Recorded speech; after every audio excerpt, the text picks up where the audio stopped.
Third Man by Graham Greene. One never knows when the blow may fall. When I saw Rollo Martins first, I made this note on him for my security police files. In normal circumstances, a cheerful fool, drinks too much and may cause a little trouble. Whenever a woman passes, raises his eyes and makes some comment, but I get the impression that really he'd rather not be bothered. Has never really grown up, and perhaps that accounts for the way he worshipped lime. I wrote there that phrase, in normal circumstances, because I met him first at Harry Lime's funeral. It was February, and the gravediggers had been forced to use electric drills to open the frozen ground in Vienna's central cemetery. It was as if even nature were doing its best to reject Lime, but we got him in at last and laid the earth back on him like bricks. He was vaulted in, and Rollo Martins walked quickly away as though his long, gangly legs wanted to break into a run, and the tears of a boy ran down his 35-year-old face. Rollo Martins believed in friendship, and that was why what happened later was a worse shock to him than it would have been to you or me. If only he had come to tell me then, what a lot of trouble would have been saved. If you are to understand this strange, rather sad story, you must have an impression at least of the background. The smashed, dreary city of Vienna divided up into zones among the four powers, the Russian, the British, the American, the French zones, regions marked out only by notice boards, and in the center of the city, surrounded by the Ring, with its heavy public buildings and its prancing statuary, the Innere Stadt, under the control of the four powers. In this once fashionable inner city, each power in turn, for a month at a time, takes, as we call it, the chair, and becomes responsible for security. At night, if you were fool enough to waste your Austrian shillings on a nightclub, you would be fairly certain to see the international power at work. 4 military police, one from each power, communicating with each other, if they communicated at all, in the common language of their enemy. I never knew Vienna between the wars, and I'm too young to remember the old Vienna with its Strauss music and its bogus, easy charm. To me, it is simply a city of undignified ruins which turned that February into great glaciers of snow and ice. The Danube was a grey, flat, muddy river, long way off across the second Bezirk, the Russian zone where the Prater lay smashed and desolate and full of weeds.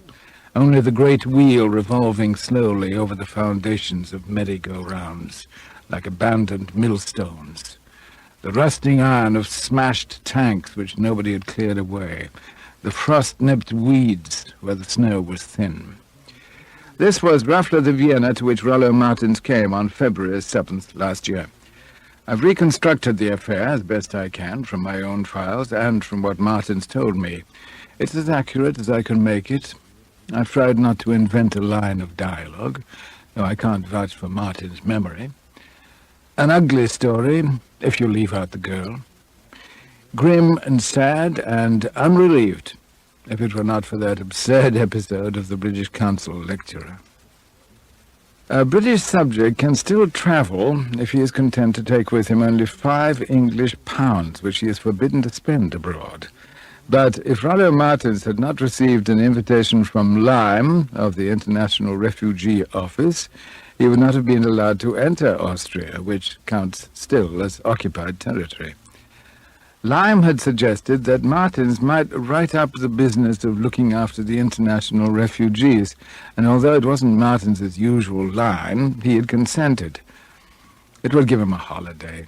And he badly needed a holiday after the incident in Dublin and the other incident in Amsterdam. He always tried to dismiss women as incidents, things that simply happened to him without any will of his own. He told me vaguely that he'd been mixing his drinks. That was another way of putting it. Rollo Martins' usual line was the writing of cheap paper-covered westerns under the name of Buck Dexter. His public was large but unremunerative. He couldn't have afforded Vienna if Lime hadn't offered to pay his expenses when he got there out of some vaguely described propaganda fund. Lime could also, he said, keep him supplied with paper baths, the only currency in use from a penny upwards in British hotels and clubs.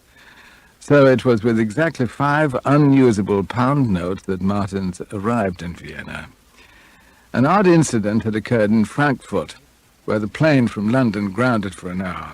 Martins was eating a hamburger in the American canteen when a man he could recognize from 20 feet away as a journalist approached his table. "Are you Mr. Dexter?" he said. "Yes," Martins said, taken off his guard. "You look younger than your photographs," the man said. "Like to make a statement? I represent the local forces paper here. We'd like to know what you think of Frankfurt." "I only touched down 10 minutes ago."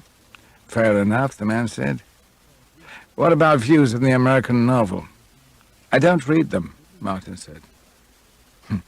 "The well-known acid humor," the journalist said. He pointed at a small grey-haired man with protruding teeth, nibbling a bit of bread. "Happen to know if that's Carey?" "No, what Carey?" "J.G. Carey, of course." "I've never heard of him." "You novelists live out of the world. He's my real assignment." And Martins watched him make across the room for the great Carey, who greeted him with a false headline smile, laying down his crust. Dexter wasn't the man's assignment, but Martins couldn't help feeling a certain pride. Nobody had ever before referred to him as a novelist, and that sense of pride and importance carried him over the disappointment when Lyme was not there to meet him at the airport. We never get accustomed to being less important to other people than they are to us. Martins felt a little jab of dispensability, standing by the bus door, watching the snow come sifting down. There was no Lyme to meet him at the Hotel Astoria, the terminus where the bus landed him, and no message, only a cryptic one for Mr. Dexter from someone he had never heard of called Crabbin. "We expected you on tomorrow's plane. Please stay where you are. On the way round. Hotel room booked." But Rollo Martins wasn't the kind of man who stayed around. If you stayed around in a hotel lounge, sooner or later incidents occurred. One mixed one's drinks. I can hear Rollo Martins saying to me, "I've done with incidents. No more incidents," before he plunged headfirst into the most serious incident of all. There was always a conflict in Rollo Martins between the absurd Christian name and the sturdy Dutch, 4 generations back, surname. Rollo looked at every woman that passed, and Martins renounced them forever. I don't know which one of them wrote the westerns. Martins had been given Lyme's address, and he felt no curiosity about the man called Crabbin. It was obvious that a mistake had been made, though he didn't yet connect it with the conversation at Frankfurt. Lyme had written that he could put Martins up in his own flat, a large apartment on the edge of Vienna that had been requisitioned from a Nazi owner. Lyme could pay for the taxi when he arrived, so Martins drove straight away to the building lying in the 3rd British zone. He kept the taxi waiting while he mounted to the 3rd floor. How quickly one becomes aware of silence, even in so silent a city as Vienna with the snow steadily settling. Martins hadn't reached the 2nd floor before he was convinced that he would not find Lyme there. But the silence was deeper than just absence. It was as if he would not find Lyme anywhere in Vienna, and as he reached the 3rd floor and saw the big black bow over the door handle, anywhere in the world at all. Of course, it might have been a cook who had died, a housekeeper, anybody but Harry Lyme. But he knew, he felt he had known 20 stairs down, that Lyme, the Lyme he had hero-worshipped now for 20 years, since the first meeting in a grim school corridor with a cracked bell ringing for prayers, was gone. Martins wasn't wrong, not entirely wrong. After he had rung the bell 6 times, a small man with a sullen expression put his head out from another flat and told him in a tone of vexation, "It's no use, there's nobody there, he's dead." "Herr Lyme?" "Herr Lyme, of course." When did it happen? How?" "He was run over by a car," the man said. "Last Thursday. They're burying him this afternoon. You've only just missed them." Them? Ah, a couple of friends and the coffin. Wasn't he in hospital? There was no sense in taking him to hospital. He was killed here on his own doorstep, instantaneously. The right-hand mudguard struck him on his shoulder and bowled him over like a rabbit. Where are they burying him? He asked the stranger on the landing. In the central cemetery. They'll have a hard time of it in this frost. He had no idea how to pay for his taxi, or indeed where in Vienna he could find a room in which he could live for £5 but that problem had to be postponed until he had seen the last of Harry Lime. He drove straight out of town into the suburb, British Zone, where the central cemetery lay. One passed through the Russian zone to reach it, and took a shortcut through the American zone, which you couldn't mistake because of the ice cream parlours in every street. Martins had not realized the size of this huge snowbound park where he was making his last rendezvous with Lime. It was as if Harry had left a message for him, "Meet me in Hyde Park," without specifying a spot between the Achilles statue and Lancaster Gate. The avenues of graves, each avenue numbered and lettered, stretched out like the spokes of an enormous wheel. They drove for a half-mile towards the west, then turned and drove a half-mile north, turned south. Even this cemetery was zoned between the powers. The Russian zone was marked by huge, tasteless statues of armed men, the French by rows of anonymous wooden crosses and a torn tricolour flag. Then Martins remembered that Lime was a Catholic, and was unlikely to be buried in the British zone, for which they had been vainly searching. So back they drove through the heart of a forest where the graves lay like wolves under the trees. It was just chance that they found the funeral in time. One patch in an enormous park where the snow had been shovelled aside and a tiny group was gathered, apparently bent on some very private business. A priest had finished speaking, his words coming secretively through the thin, patient snow, and a coffin was on the point of being lowered into the ground. Two men in lounge suits stood at the graveside, one carrying a wreath that he obviously had forgotten to drop onto the coffin, for his companion nudged his elbow so that he came to with a start and dropped the flowers. A girl stood a little way away with her hands over her face, and I stood 20 yards away by another grave, watching with relief the last of Harry Lime, and noticing carefully who was there. Just a man in a mackintosh, I was to Martins. He came up to me and said, "Could you tell me who they're burying?" "A fellow called Lime," I said, and was astonished to see the tears start to this stranger's eyes.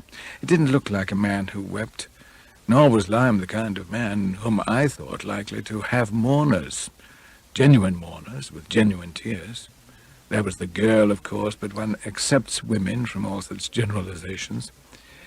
Martin stood there till the end, close beside me. He said to me later that as an old friend, he didn't want to intrude on these newer ones. Lime's death belonged to them, let them have it. He was under the sentimental illusion that Lime's life, 20 years of it anyway, belonged to him. As soon as the affair was over, Martin strode away on his long legs, which always seemed likely to get entangled together, back to his taxi. He made no attempt to speak to anyone.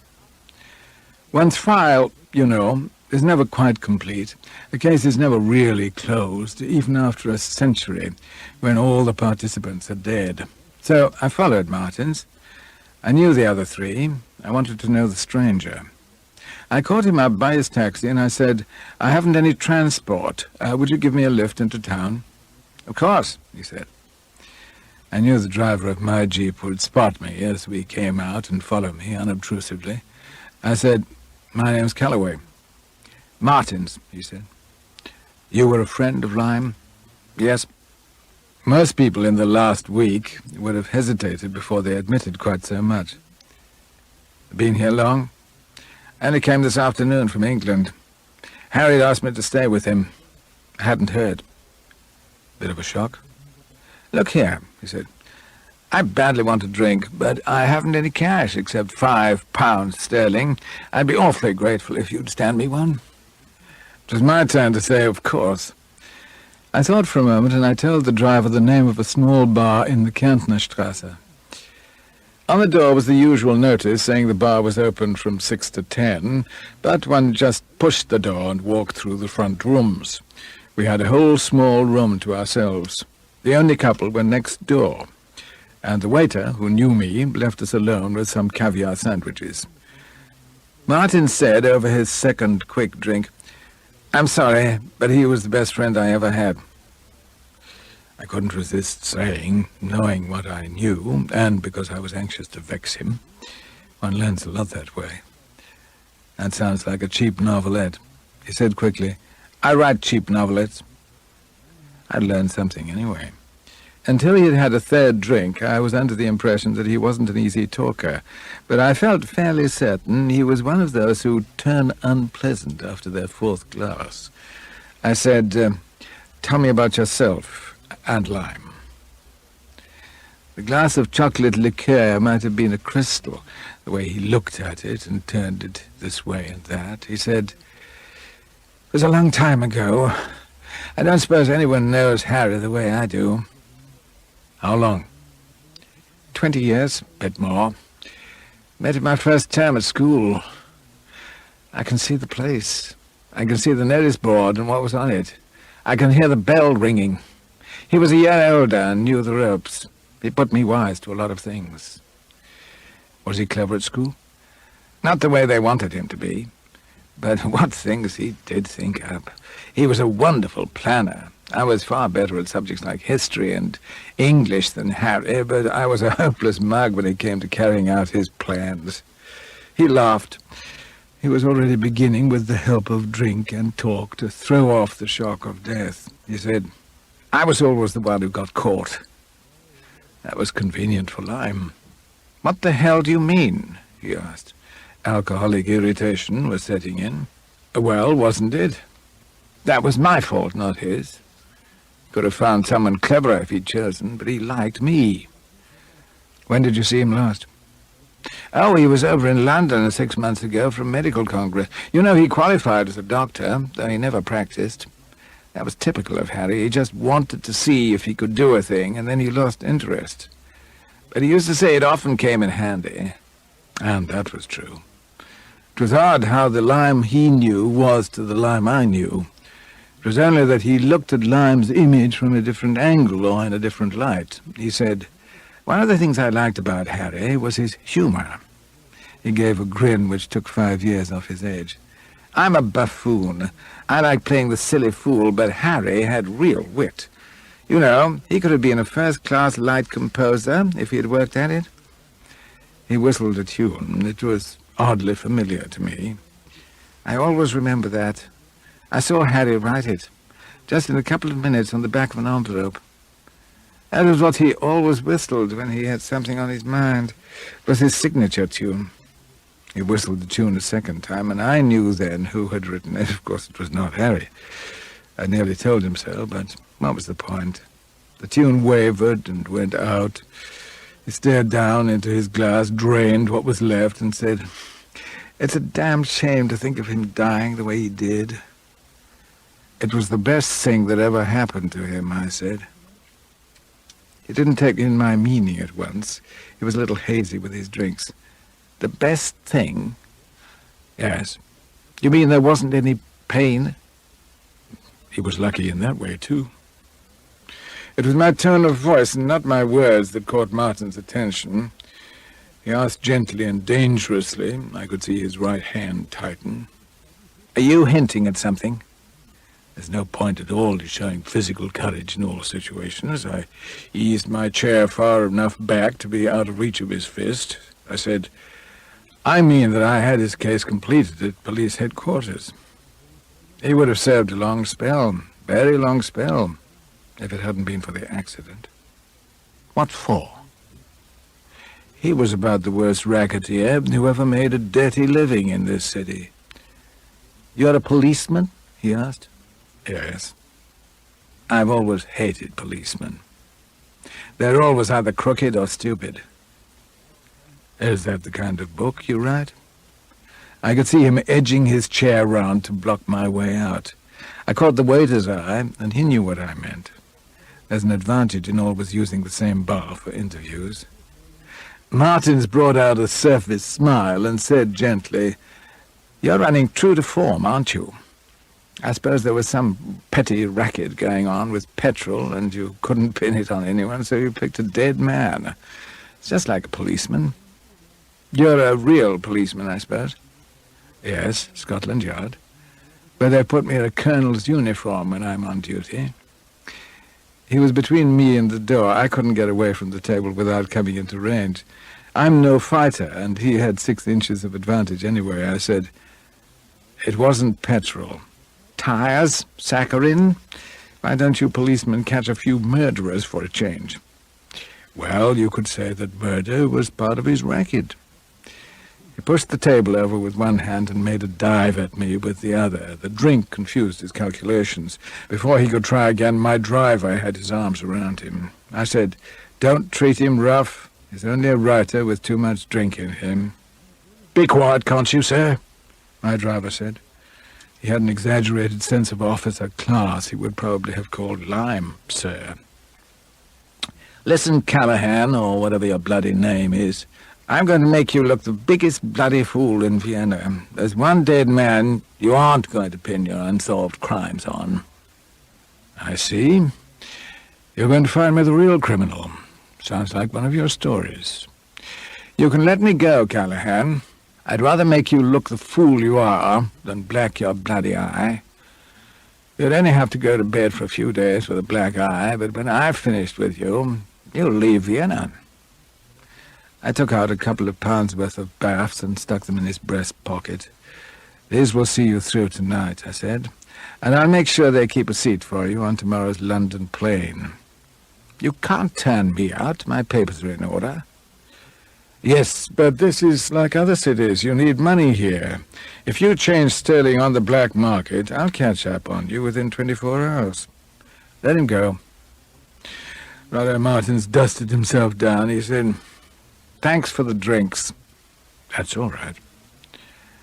I might come and see you off tomorrow. Shouldn't waste your time. I won't be there.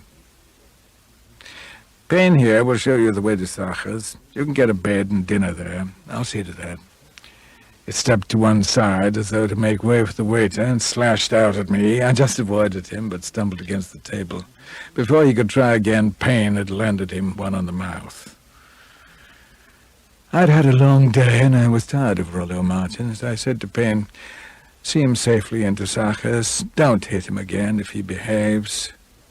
And turning away from both of them towards the inner bar, I heard Payne say respectfully to the man he had just knocked down, "This way, sir.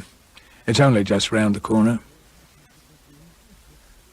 What happened next, I didn't hear from Payne, but from Martins a long time afterwards, as I reconstructed the chain of events which did, indeed, though not quite in the way he had expected, prove me to be a fool. Payne simply saw him to the head porter's desk and explained, "This gentleman came in on the plane from London. Colonel Calloway says he's to have a room." Having made that clear, he said, "Good evening, sir," and left. He was probably a bit embarrassed by Martin's bleeding lip. "Had you already a reservation, sir?" the porter asked. No, I don't think so," Martin said in a muffled voice, holding his handkerchief to his mouth. "I thought perhaps you might be Mr. Dexter. We had a room reserved for Mr. Dexter," Martin said.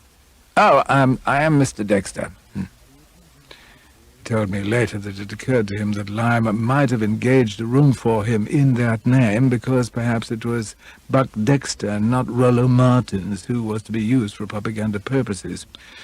A voice said at his elbow, "I'm sorry you were not met at the plane, Mr. Dexter. My name's Crabbin." The speaker was a stout, middle-aged young man with a natural tonsure and one of the thickest pairs of horn-rimmed glasses that Martins had ever seen. He went on apologetically, "One of our chaps happened to ring up Frankfurt and heard you were on the plane. HQ made one of their usual foolish mistakes and wired you were not coming. Something about Sweden. But the cable was badly mutilated. Directly I heard from Frankfurt, I tried to meet the plane, but I just missed you. You got my note?"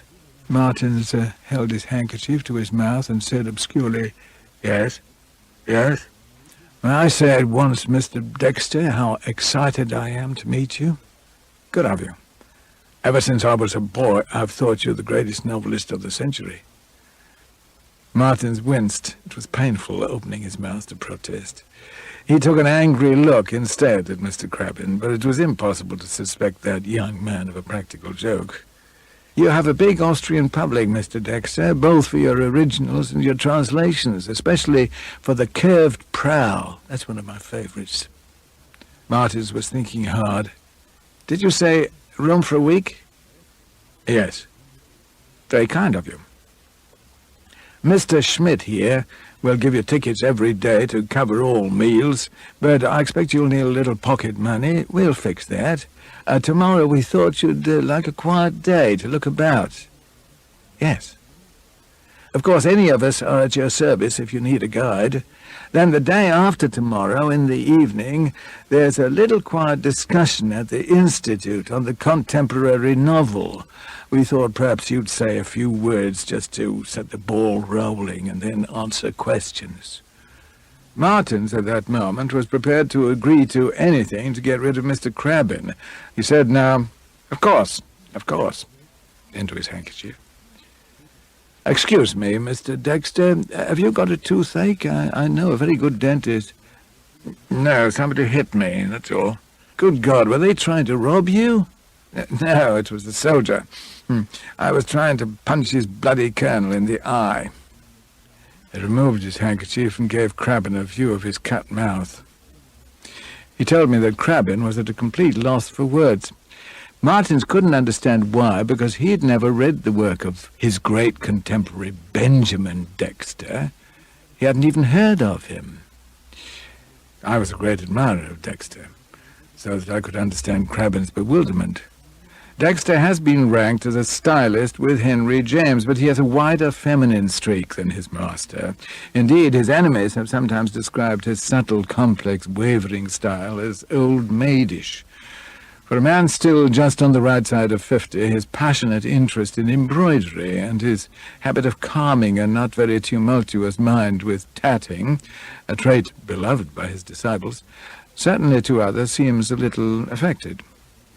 Have you ever read a book called The Lone Rider of Santa Fe?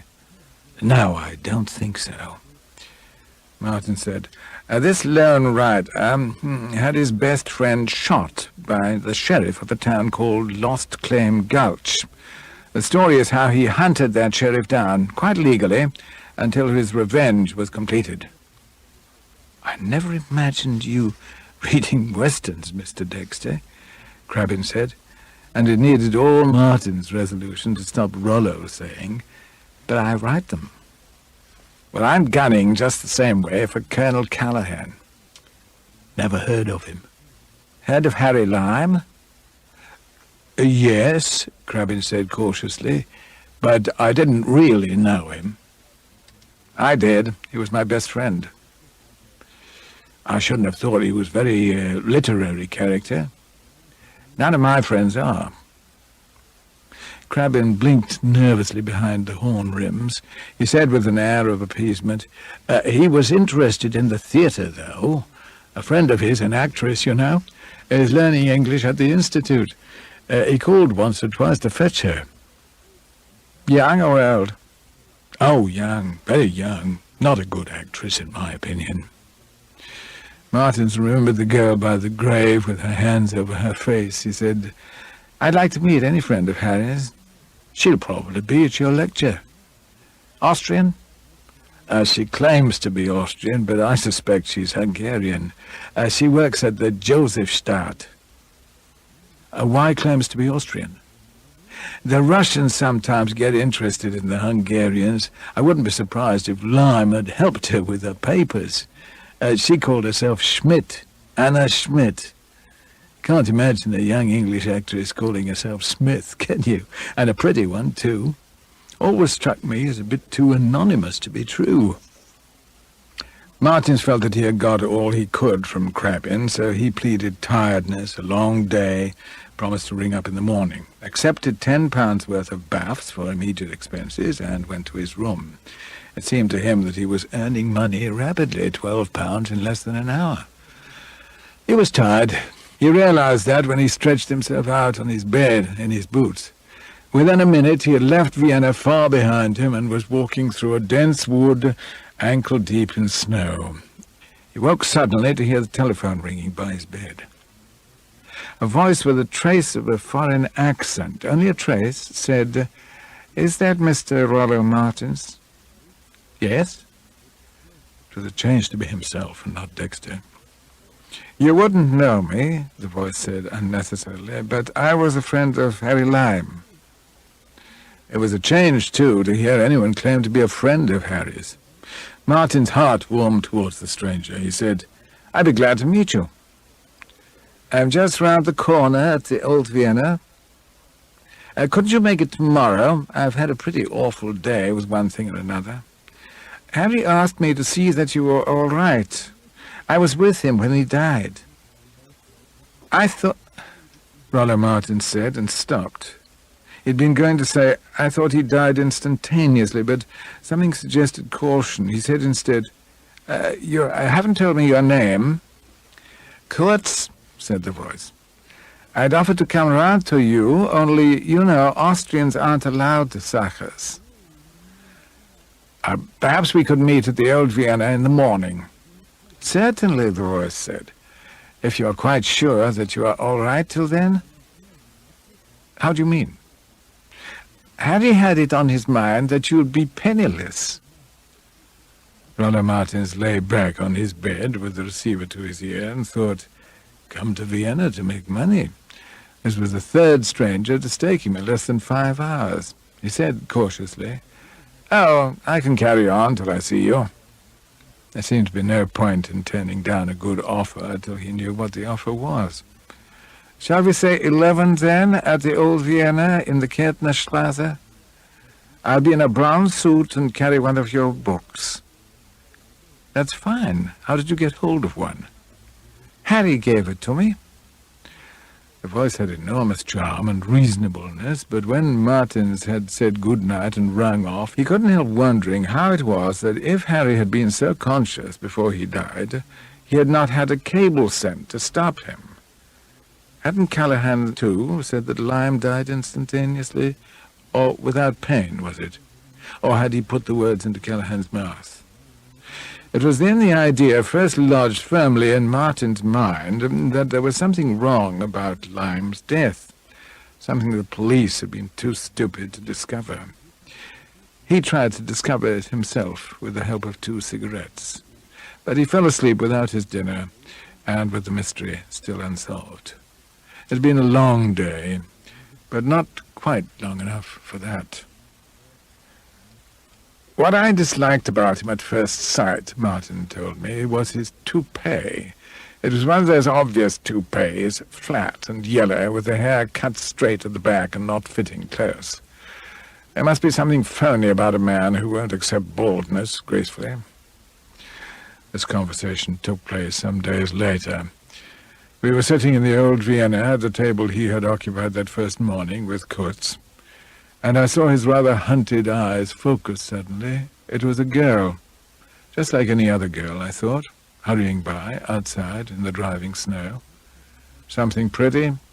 He brought his gaze back and said, "I'm off that forever." "I see. I thought you were looking at a girl." "I was, but only because she reminded me for a moment of Anna Schmidt." "Who's she?" "She was Harry's girl." "Are you taking her over?" "She's not that kind, Calloway. Didn't you see her at the funeral? I'm not mixing my drinks anymore. I've got a hangover to last a lifetime." "You were telling me about Kurtz," I said. It appeared that Kurtz was sitting there making a great show of reading The Lone Rider of Santa Fe. When Martin sat down at his table, he said with indescribably false enthusiasm, "It's wonderful how you keep the tension." "Tension?" Suspense. You're a master at it. At the end of every chapter, one's left guessing. So you're a friend of Harry's, Martin said. I think he's best. But Kurtz added with the smallest pause, in which his brain must have registered the error. Except you, of course. Tell me how he died. I was with him. We came out together from the door of his flat, and Harry saw a friend he knew across the road, an American called Cooler. He waved to Cooler and started across the road to him when a jeep came tearing round the corner and bowled him over. It was Harry's fault, really, not the driver's. Somebody told me he died instantaneously. I wish he had. He died before the ambulance could reach us, though. He could speak, then? Yes. Even in his pain, he worried about you. What did he say? I can't remember the exact words, Rollo. I may call you Rollo, mayn't I? He always called you that to us. He was anxious that I should look after you when you arrived. See that you were looked after. Get your return ticket for you. In telling me, Martin said, You see, I was collecting return tickets as well as cash. Why didn't you cable to stop me? We did, but the cable must have missed you. What with censorship and the zones, cables can take anything up to 5 days. Did you know that the police have a crazy notion that Harry was mixed up in some racket? No, but everyone in Vienna is. We all sell cigarettes and exchange shillings for baths and that kind of thing. You won't find a single member of the Control Commission who hasn't broken the rules. The police meant something worse than that.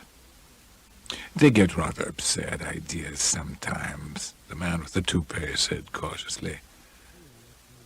I'm going to stay here until I prove them wrong. Kurtz turned his head sharply, and the toupee shifted very slightly. He said, What's the good? Nothing can bring Harry back. I'm going to have that police officer run out of Vienna. I don't see what you can do. I'm going to start working back from his death. You were there, and this man Cooler, and the chauffeur, and then there's Harry's girl. Kurtz said, It will be painful for her. I'm not concerned about her. I'm concerned about Harry. Do you know what it is that the police suspect? No, I lost my temper too soon. Has it occurred to you, Kurtz said gently, that you might dig up something, well, discreditable to Harry? I'll risk that. It will take a bit of time and money. I've got time, and you were going to lend me some money, weren't you? I'm not a rich man, Kurtz said. I promised Harry to see that you are all right and that you get your plane back. You needn't worry about the money or the plane, Martin said. But I'll make a bet with you, in pounds sterling, £5 against 200 shillings, that there's something queer about Harry's death. It was a shot in the dark, but already he had this firm instinctive sense that there was something wrong, though he hadn't yet attached the word murder to the instinct. Kurtz had a cup of coffee halfway to his lips, and Martins watched him. The shot apparently went wide. An unaffected hand held the cup to the mouth, and Kurtz drank, a little noisily, in long sips. Well, he took another sip. Of course, I wish you luck, though I don't believe there's anything to find. Just ask me for any help you want. I want Cooler's address. Certainly, I'll write it down for you. Here it is, in the American zone. And yours? I've already put it underneath. I'm unlucky enough to be in the Russian zone, so don't visit me very late. Things sometimes happen round our way. He was giving one of his studied Viennese smiles, the charm carefully painted in with a fine brush in the little lines about the mouth and eyes. Keep in touch, he said, and if you need any help. But I still think you are very unwise. He touched the lone rider. I'm so proud to have met you. master of suspense, and one hand smoothed the toupee while the other, passing softly over the mouth, brushed out the smile as though it had never been. Martin sat on a hard chair just inside the stage door of the Josefstadt Theatre. He had sent up his card to Anna Schmidt after the matinee, marking it friend of Harry's. He'd had time to think. He was calm now.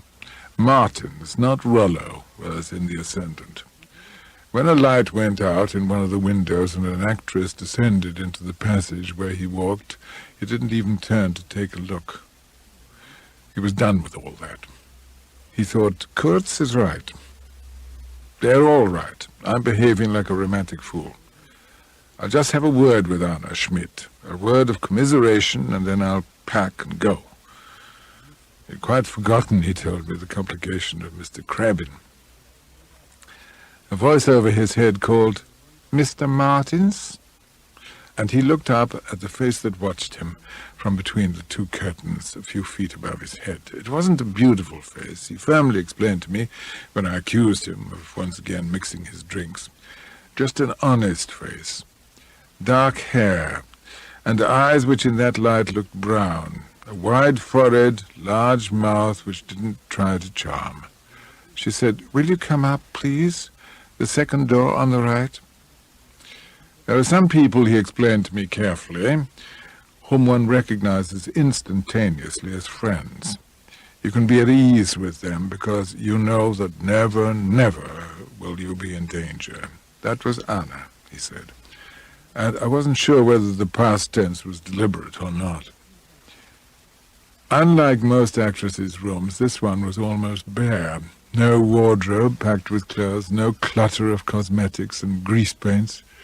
A dressing gown on the door, one sweater he recognized from Act 2 on the only easy chair, a tin of half-used paints and grease. A kettle hummed softly on a gas ring. She said, Would you like a cup of tea? Someone sent me a packet last week. Sometimes the Americans do, instead of flowers, you know, on the first night. I'd like a cup, he said.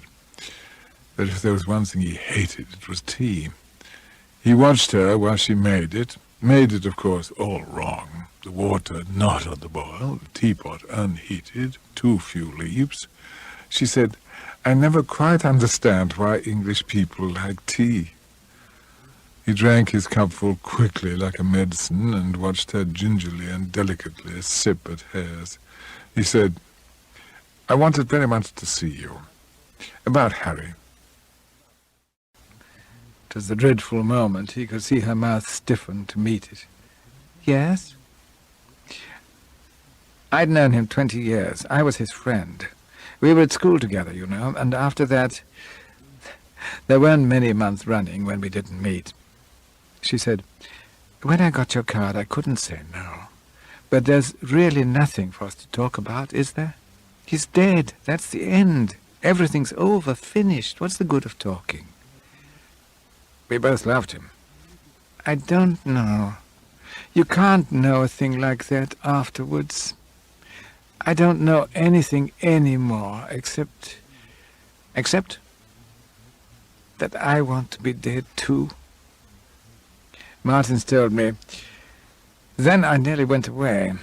What was the good of tormenting her because of this wild idea of mine?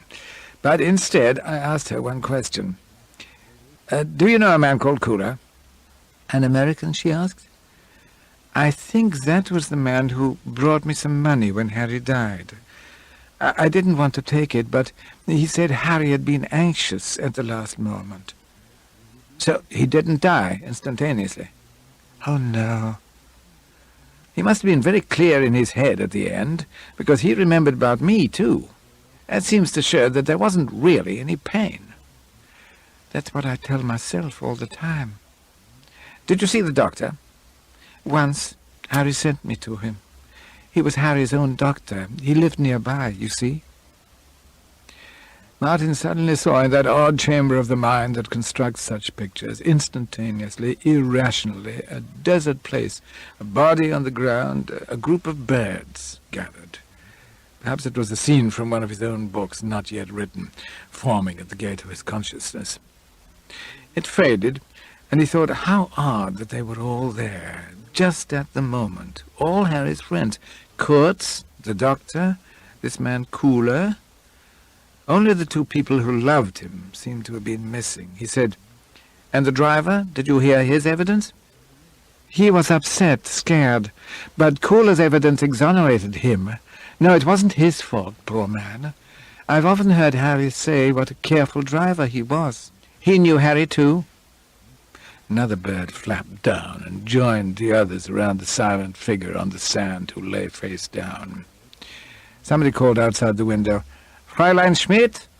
She said, "They don't like one to stay too long. It uses up their electricity."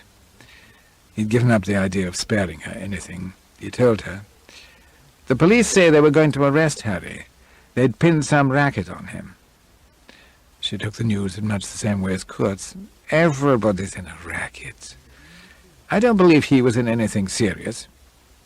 "No, but he may have been framed. Do you know a man named Kurtz?" "I don't think so." "He wears a toupee." "Oh." He could tell that struck home. He said, "Don't you think that it was odd they were all there at the death? Everybody who knew Harry, even the driver, the doctor?" She said with hopeless calm, "I've wondered that too, though I didn't know about Kurtz. I wondered whether they'd murdered him. But what's the use of wondering?" "I'm going to get those bastards," Rollo Martin said. "It won't do any good. Perhaps the police are right. Perhaps poor Harry got mixed up." "Fräulein Schmidt," the voice called again. "I must go. I'll walk with you a bit of the way." The dark was almost down. The snow had ceased for a while to fall, and the great statues of the ring, the prancing horses, the chariots and eagles, were gunshot grey with the end of evening. "It's better to give up and forget," Anna said. "Will you give me the doctor's address?" I stood in the shelter of a wall while she wrote it down for him. "And yours, too." "Why do you want that?" "I might have news for you." "There isn't any news that would do any good now."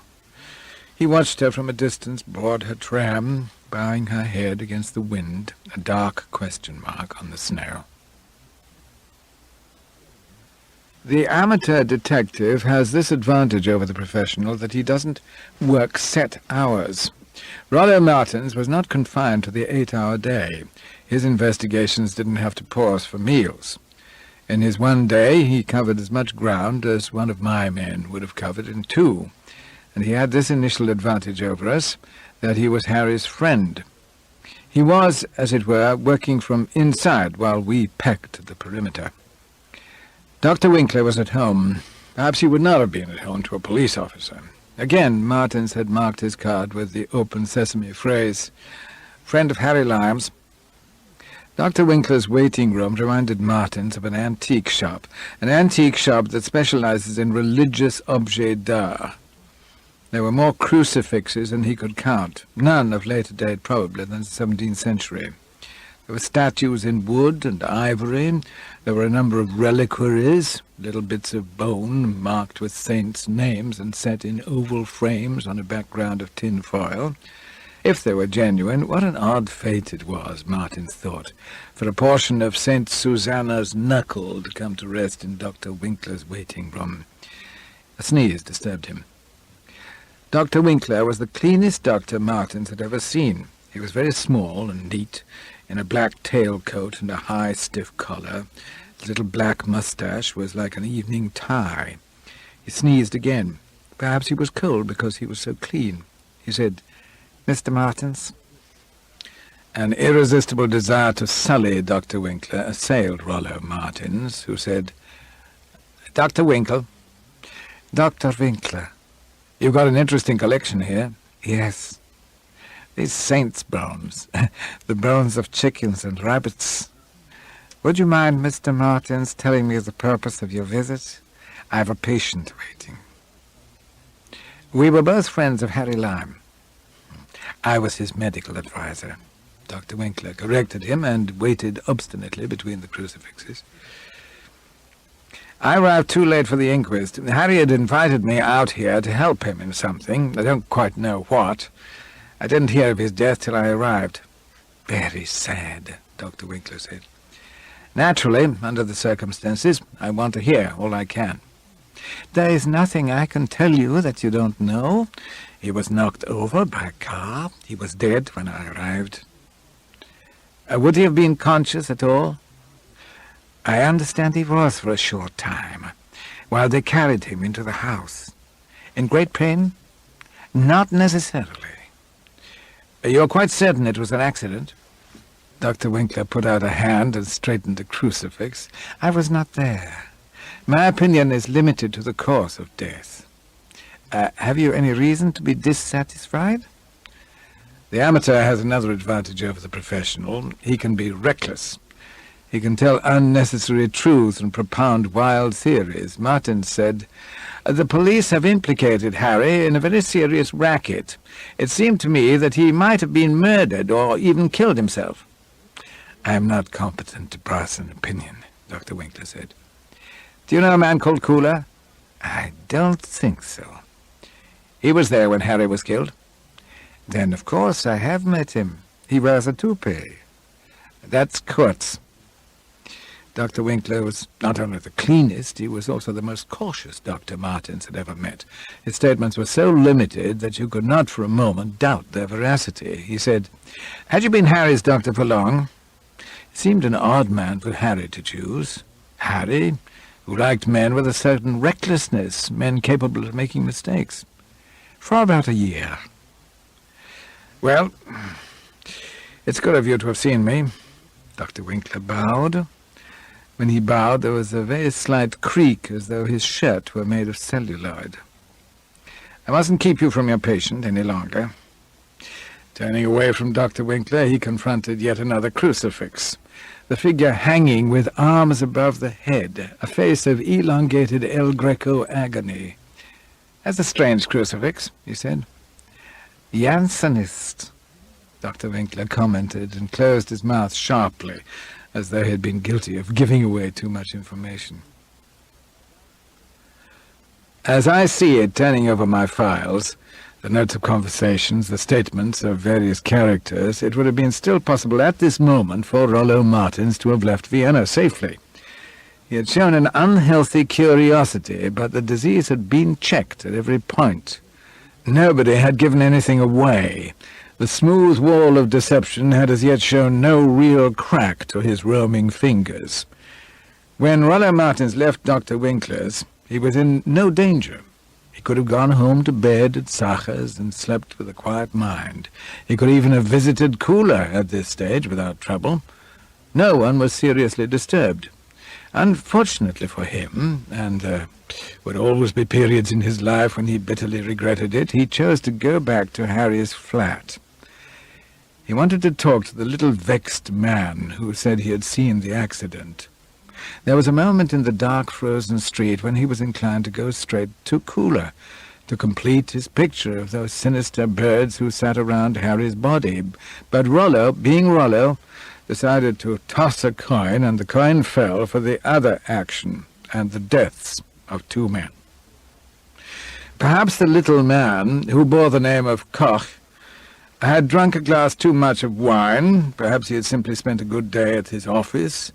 But this time, when Rollo Martins rang his bell, he was friendly and quite ready to talk. He had just finished dinner and had crumbs on his moustache. "Ah, I remember you. You're Herr Lime's friend." He welcomed Martins in with great cordiality and introduced him to a mountainous wife whom he obviously kept under very strict control. "Ah, in the old days I would have offered you a cup of coffee, but now—" Martins passed round his cigarette case, and the atmosphere of cordiality deepened. "When you came yesterday, I was a little abrupt," Herr Koch said. "But I had a touch of migraine, and my wife was out, so I had to answer the door myself." "Did you tell me that you had actually seen the accident?" Herr Koch exchanged glances with his wife. "The inquest is over, Ilse. There's no harm. You can trust my judgment. The gentleman is a friend. Yes, I saw the accident, but you are the only one who knows. When I say that I saw it, perhaps I should say that I heard it. I heard the brakes put on and the sound of the skid, and I got to the window in time to see them carry the body to the house. But you didn't give evidence. It is better not to be mixed up in such things. My office cannot spare me. We're short of staff. And, of course, I did not actually see, but you told me yesterday how it happened. That was how they described it in the papers. Was he in great pain? He was dead. I looked right down from my window here and saw his face.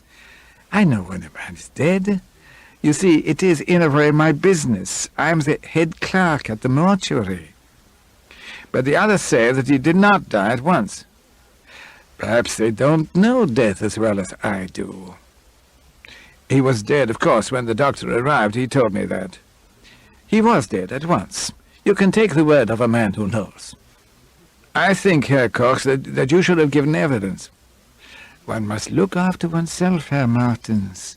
I was not the only one who should have been there. How do you mean? There were 3 people who helped to carry your friend to the house. I know. 2 men and a driver. The driver stayed where he was. He was very much shaken, poor man. 3 men? It was as though suddenly, fingering that bare wall, his fingers had encountered not so much a crack, perhaps, but at least a roughness that had not been smoothed away by the careful builders. Can you describe the man? But Herr Koch was not trained to observe the living. Only the man with the toupee had attracted his eyes. The other 2 were just men, neither tall nor short, thick nor thin. He had seen them from far above, foreshortened, bent over their burden. They had not looked up, and he had quickly looked away and closed the window, realizing at once the wisdom of not being seen himself. There was no evidence I could really give, Herr Martens. No evidence, Martens thought, no evidence. He no longer doubted that murder had been done.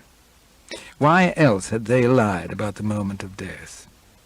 They wanted to quieten with their gifts of money and their plane ticket the only 2 friends Harry had in Vienna. And the 3rd man, who was he?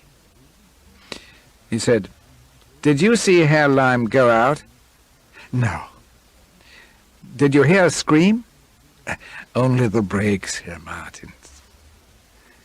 It occurred to Martens that there was nothing except the word of Kurtz and Kula and the driver to prove that, in fact, Harry had been killed at that precise moment. There was the medical evidence, but that could not prove more than that he had died, say, within a half hour. And in any case, the medical evidence was only as strong as Dr. Winkler's word, that clean, controlled man creaking among his crucifixes. "Herr Martens, it just occurs to me, you are staying in Vienna?" "Yes." "If you need accommodation and spoke to the authorities quickly, you might secure Herr Lime's flat. It is a requisition property." "Who has the keys?" "I have them. Could I see the flat?" "Ilse, the keys." Herr Koch led the way into the flat that had been Harry's. In the little dark hall there was still the smell of cigarette smoke, the Turkish cigarettes that Harry always smoked. It seemed odd that a man's smell should cling in the folds of a curtain so long after the man himself had become dead matter, a gas, a decay. The living room was completely bare. It seemed to Martens too bare. "You see," Herr Koch said, "it is quite ready for a newcomer. Ilse has cleaned up." That she certainly had done. Were there no papers, Herr Koch? Herr Lime was always a very tidy man. His waste-paper basket was full, and his briefcase, but his friend fetched that away. His friend? The gentleman with the toupee. It was possible, of course, that Lime had not taken the journey so unexpectedly, and it occurred to Martin that Lime had perhaps hoped he would arrive in time to help. He said to Herr Koch, "I believe my friend was murdered." "Murdered?"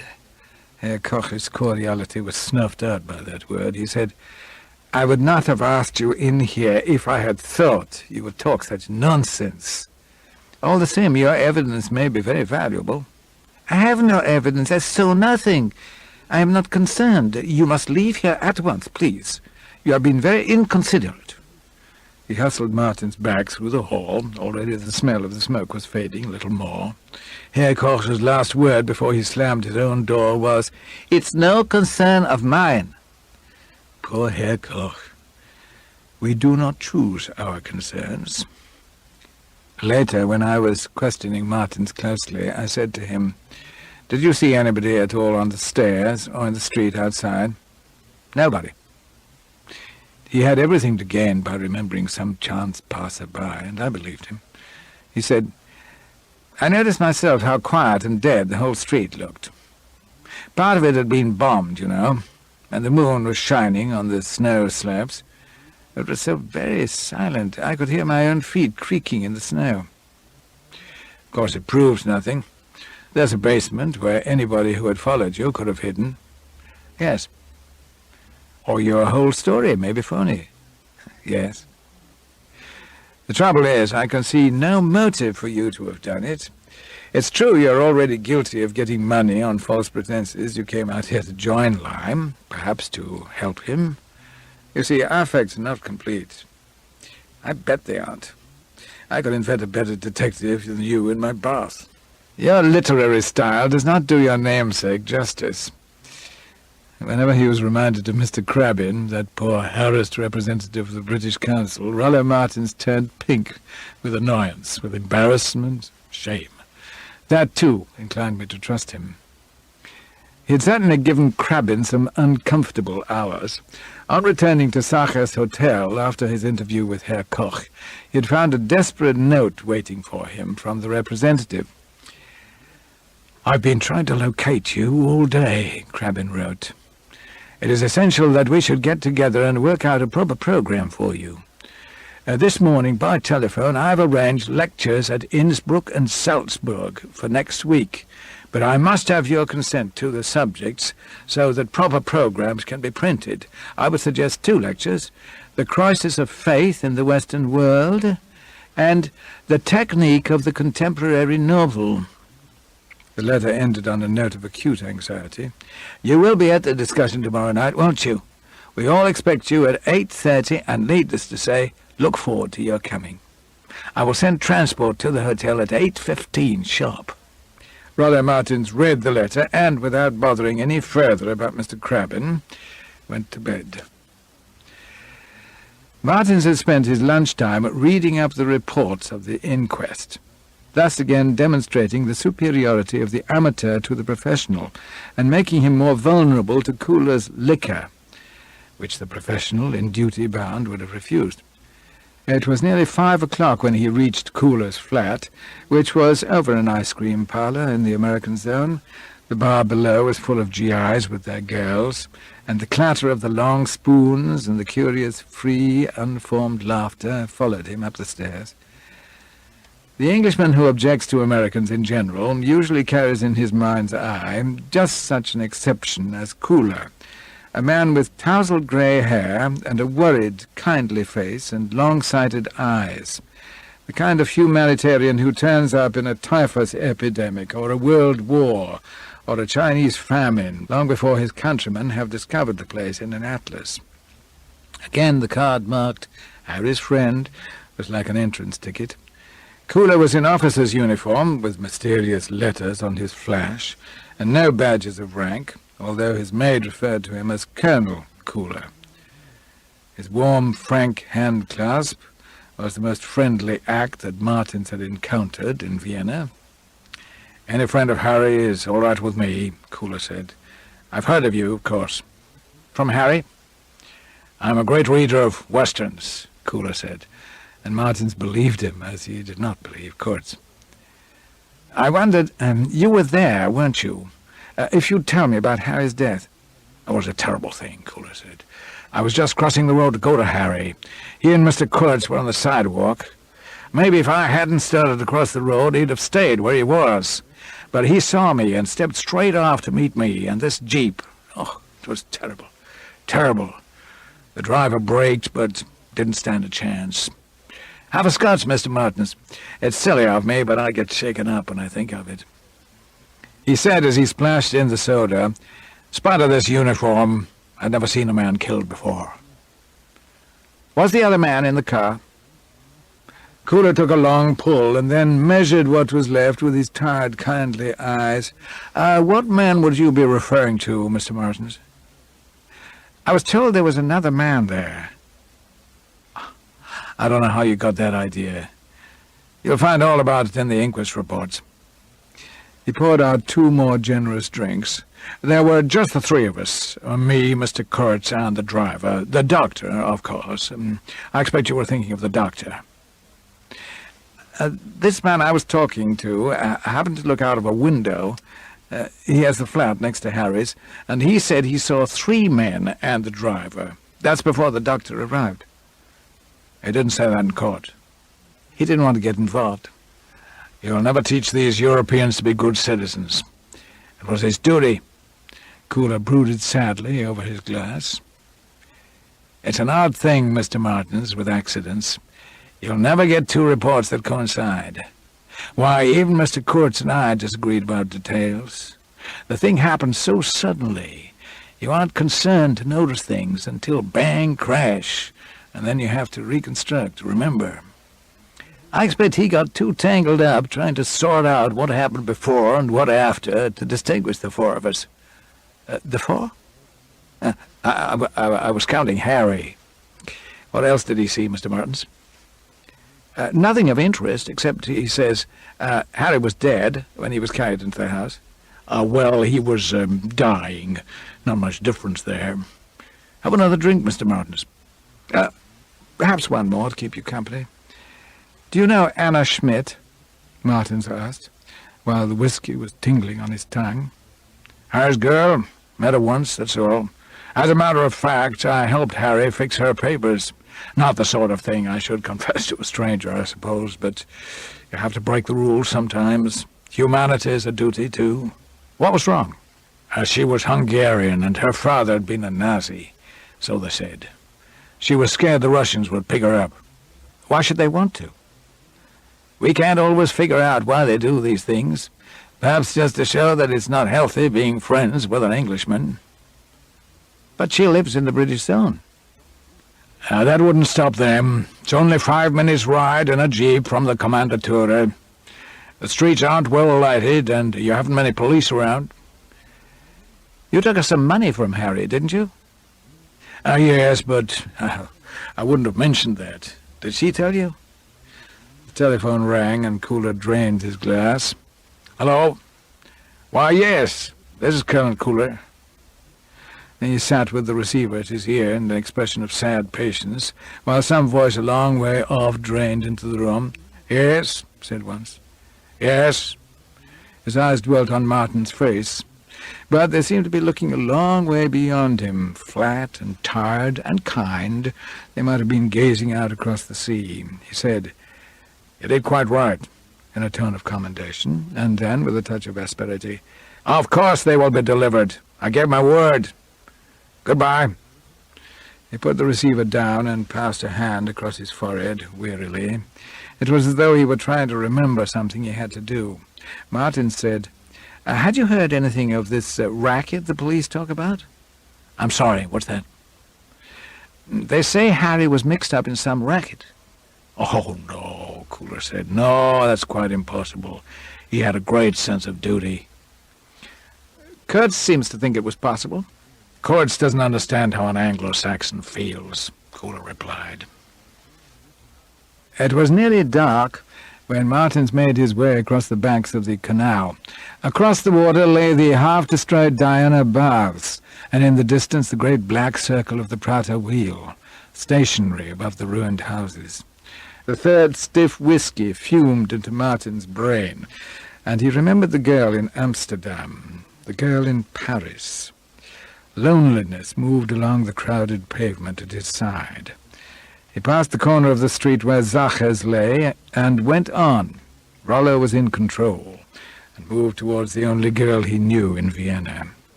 He hadn't, of course, known that she'd be in, that her play was not on that night in the Josefstadt. Or perhaps he had memorized that, too, from the posters. In, at any rate, she was, if you could really call it being in, sitting alone in an unheated room, with the bed disguised as a divan, and a typewritten script lying open at the first page on the inadequate, too-fancy Topley table, because her thoughts were so far from being in. He said awkwardly, and nobody could have said, not even Rollo, how much his awkwardness was part of his technique. "I thought I'd just look in and look you up. I had too much whiskey with Colonel Cooler. I needed a walk, and I just happened to find myself this way." "I can't give you a drink here, except tea. There's some of that packet left." No, thank you," he said. "You're busy?" looking at the script. "I didn't get beyond the first line." "One of those bad days?" he asked. "It's always bad about this time," she explained. "He used to look in. And when I heard you ring just for a moment, I thought—" She sat down on a hard chair opposite him and said, "Please talk. You knew him. Just tell me anything." And so he talked. The sky blackened outside the window while he talked. He noticed after a while that their hands had met. He said to me, "I never meant to fall in love, not with Harry's girl." "When did it happen?" I asked him. "It was very cold, and I got up to close the window curtains. I only noticed my hand was on hers when I took it away. As I stood up, I looked down at her face, and she was looking up. It wasn't a beautiful face. That was the trouble. It was a face to live with, day in, day out. A face for wear. I felt as though I'd come into a new country where I couldn't speak the language. I had always thought it was beauty when loved in a woman." She said, "And what did Harry do that time?"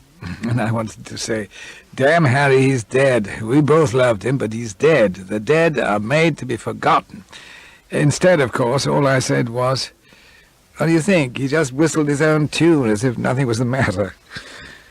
And I whistled it too, as well as I could. I had to catch a breath, and I looked around, and before I could think, is this the right way, the right card, the right gambit, I'd already said, "He's dead. You can't go on remembering him forever. You'll forget him in time. You'll fall in love again." "I know, but I don't want to. Don't you see I don't want to?" So Rollo Martins came back from the window and sat down on the divan again. When he'd risen half a minute before, he'd been the friend of Harry, comforting Harry's girl. Now he was a man in love with Anna Schmidt, who had been in love with a man they'd both once known, called Harry Lime. He didn't speak again that evening about the past. Instead, he began to tell her of the people he had seen. "I can believe anything of Winkler," he told her, "but Cooler, I liked Cooler. He was the only one of his friends who stood up for Harry. The trouble is, if Cooler's right, then Koch is wrong, and I really thought I had something there." "Who is Koch?" He explained how he had returned to Harry's flat, and he described his interview with Koch, the story of the third man. "If it's true," she said, "it's very important. It doesn't prove anything.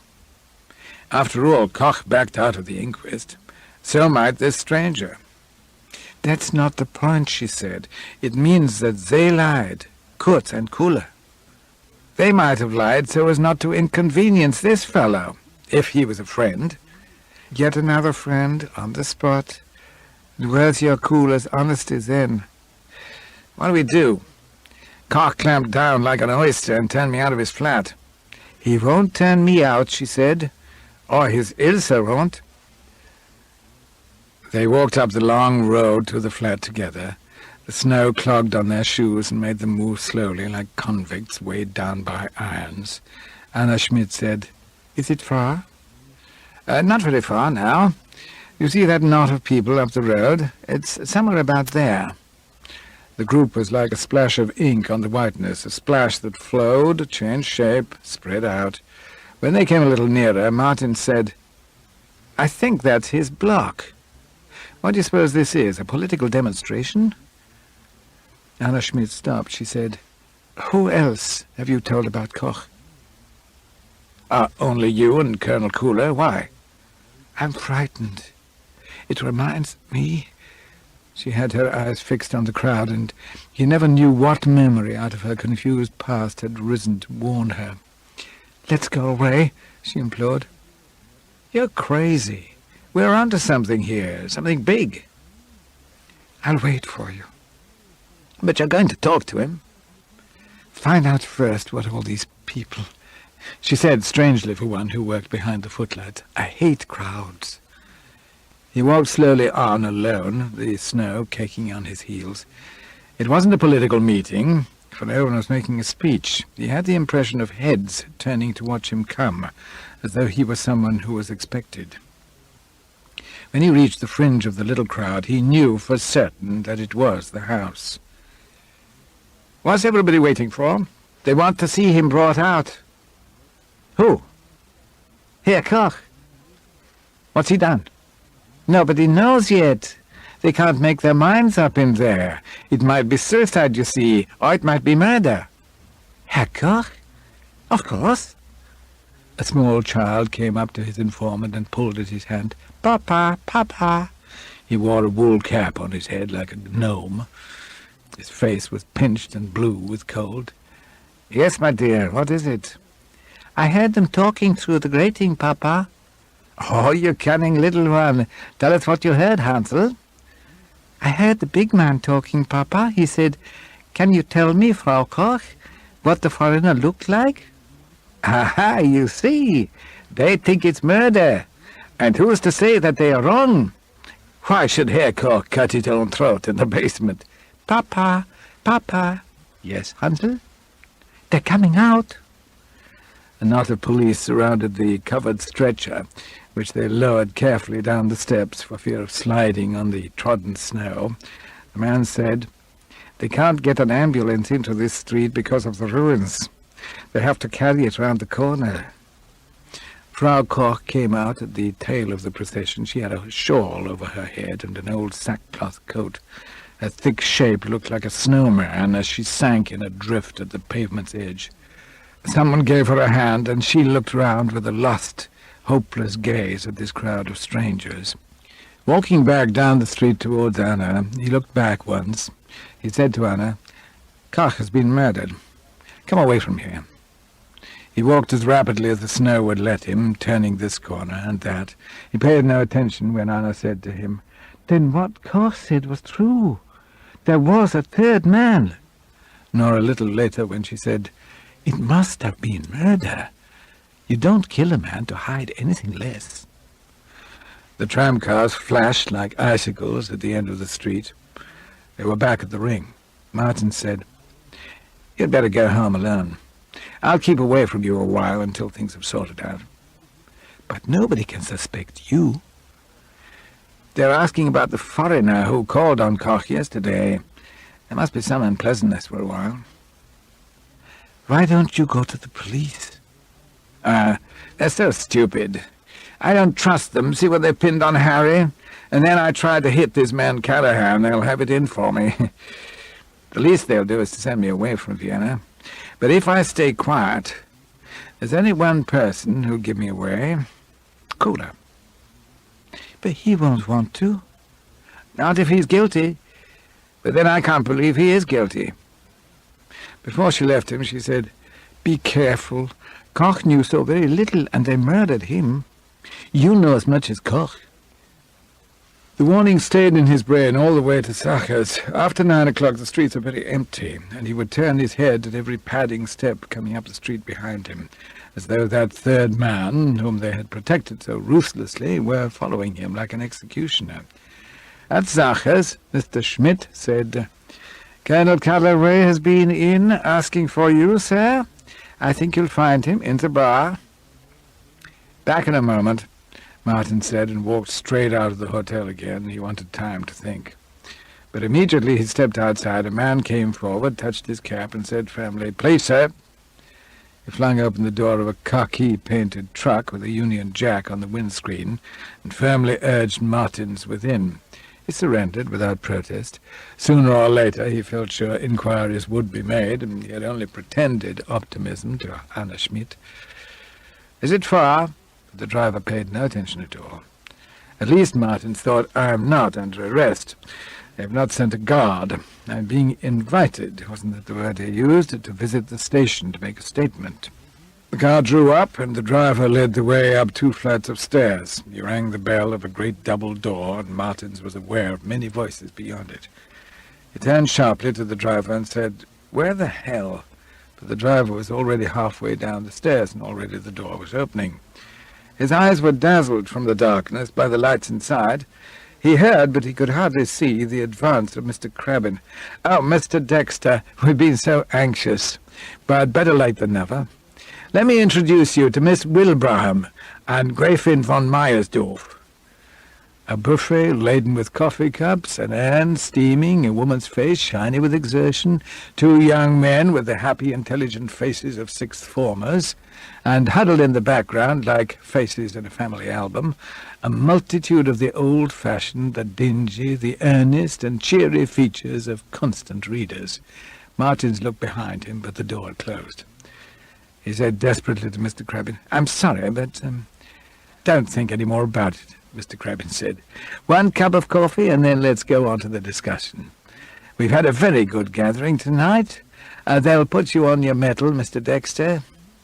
One of the young men placed a cup in his hand. The other shovelled in sugar before he could say he preferred his coffee unsweetened. An old lady, who he supposed was the Gräfin, said, "I do not read many English books, Mr. Dexter, but I am told that yours—" "Do you mind drinking up?" Crabbin said, and hustled him through into an inner room where a number of elderly people were sitting on a semicircle of chairs with an air of sad patience. Martins was not able to tell me very much about the meeting. His mind was still dazed with the death. Apparently Crabbin opened up the proceedings, and knowing Crabbin, I am sure that it was a very lucid, very fair and unbiased picture of the contemporary English novel. I've heard him give that talk so often, varied only by the emphasis given to the work of the particular English visitor. He would have touched lightly on various problems of technique, the point of view, the passage of time, and then he would have declared the meeting open for questions and discussion. Martins missed the first question altogether, but luckily Crabbin filled the gap and answered it satisfactorily. A woman wearing a brown hat and a piece of fur round her throat said with passionate interest, "May I ask Mr. Dexter if he is engaged on a new work?" "Oh, yes, yes. May I ask the title?" "The Third Man," Martin said, and gained a spurious confidence as a result of taking that hurdle. "Mr. Dexter, could you tell us what author has chiefly influenced you?" Martins, without thinking, said, "Gray." He meant, of course, the author of Riders of the Purple Sage, and he was pleased to find his reply gave general satisfaction to all save an elderly Austrian who asked, "Gray? What Gray? I do not know the name." Martins felt he was safe now and said, "Zane Grey. I don't know any other," and was mystified at the low, subservient laughter from the English colony. Crabbin interposed quickly for the sake of the Austrians. "That was a little joke of Mr. Dexter's. He meant the poet Gray, a gentle, mild, subtle genius. One can see the affinity." "And he's called Zane Grey?" "That was Mr. Dexter's joke. Zane Grey wrote what we call westerns, cheap popular novelettes about bandits and cowboys." "He is not a great writer?" No, far from it," Mr. Crabbin said. "In the strict sense, I would not call him a writer at all." Martins told me that he felt the first stirrings of revolt at that statement. He had never regarded himself before as a writer, but Crabbin's self-confidence irritated him. Even the way the light flashed back from Crabbin's spectacles seemed an added cause of vexation. Crabbin said he was just a popular entertainer. "Why the hell not?" Martin said fiercely. "Oh, well, I merely meant—" "What was Shakespeare?" Somebody with great daring said, "A poet." "Have you ever read Zane Grey?" "No, I can't say." "Then you don't know what you're talking about." One of the young men tried to come to Crabbin's rescue. And James Joyce, where would you put James Joyce, Mr. Dexter? What do you mean, put? I don't have to put anybody anywhere, Martin said. It had been a very full day. He had drunk too much with Colonel Cooler. He had fallen in love. A man had been murdered. And now he had the quite unjust feeling that he was being got at. Zane Grey was one of his heroes. He was damned if he was going to stand any nonsense. He didn't realize it, but he was making an enormous impression. Only a great writer could have taken so arrogant, so original a line. Several people wrote Zane Grey's name on the backs of envelopes, and Greyfind whispered hoarsely to Crabbin, "How do you spell Zane?" To tell you the truth, I'm not quite sure. A number of names were simultaneously flung at Martin's, little sharp pointed names like Stein, round pebbles like Rolf.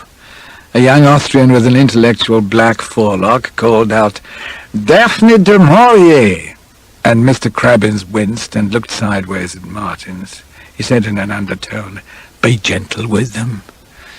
A kind-faced woman in a hand-knitted jumper said wistfully, "Don't you agree, Mr. Dexter, that no one has written about feeling so poetically as Virginia Woolf? In prose, I mean." A note of despair came into Crabbins's voice. "Please, Mr. Dexter, these people are your genuine admirers. They want to hear your views. If you knew how they have besieged the Institute." An elderly Austrian said, "Is there any writer in England today of the stature of the late John Galsworthy?" There was an outburst of angry twitterings in which the names of Du Maurier, Priestley, and somebody called Lehman were flung to and fro. Martin sat gloomily back and saw again the snow, the stretcher, the desperate face of Frau Koch. He thought, if I had never returned, if I had never asked questions, would that little man still be alive? How had he benefited Harry by supplying another victim? A victim to assuage the fear of whom? Herr Kurtz, Colonel Cooler, Dr. Winkler? Not one of them seemed adequate to the drab, gruesome crime in the basement. Martin could not have said how he got through the rest of the discussion. Perhaps Crabbin took the brunt. Perhaps he was helped by some of the audience who got into an animated discussion about a film version of a popular American novel. He remembered very little more before Crabbin was making a final speech in his honor. Then one of the young men led him to a table stacked with books and asked him to sign them. "We have only allowed each member one book. What have I got to do?" "Just a signature. That's all they expect. This is my copy of The Curved Prow. I would be so grateful if you'd just write a little something." Martins took his pen and wrote, "From B. Dexter, author of The Lone Rider from Santa Fe." The young man read the sentence and blotted it with a puzzled expression. As Martin sat down and started signing Benjamin Dexter's title pages, he could see in a mirror the young man showing the inscription to Crabbin. Crabbin smiled weakly and stroked his chin up and down, up and down. "B. Dexter, B. Dexter, B. Dexter," Martins wrote rapidly. It was not, after all, a lie. Martins began to feel distinct irritation towards Benjamin Dexter. The complacent, tiring, pompous ass, he thought, signing a 27th copy of The Curved Prow. Every time he looked up and took another book, he saw Crabbin's worried, speculative gaze. Members of the Institute were beginning to go home with their spoils. The room was emptying. Suddenly, in the mirror, Martin saw a military policeman. He seemed to be having an argument with one of Crabbin's young henchmen.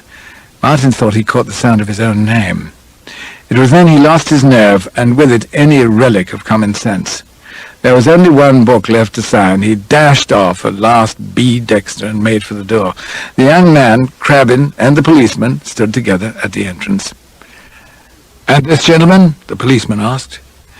"It's Mr. Benjamin Dexter," the young man said. "A lavatory, is there a lavatory?" Martin said. I understand Mr. Rollo Martins came here in one of your cars. A mistake, an obvious mistake. A second door on the left, the young man said. Martins grabbed his coat from the cloakroom as he went and made down the stairs. On the first-floor landing, he heard someone mounting the stairs and, looking over, saw Payne, whom I had sent to identify him.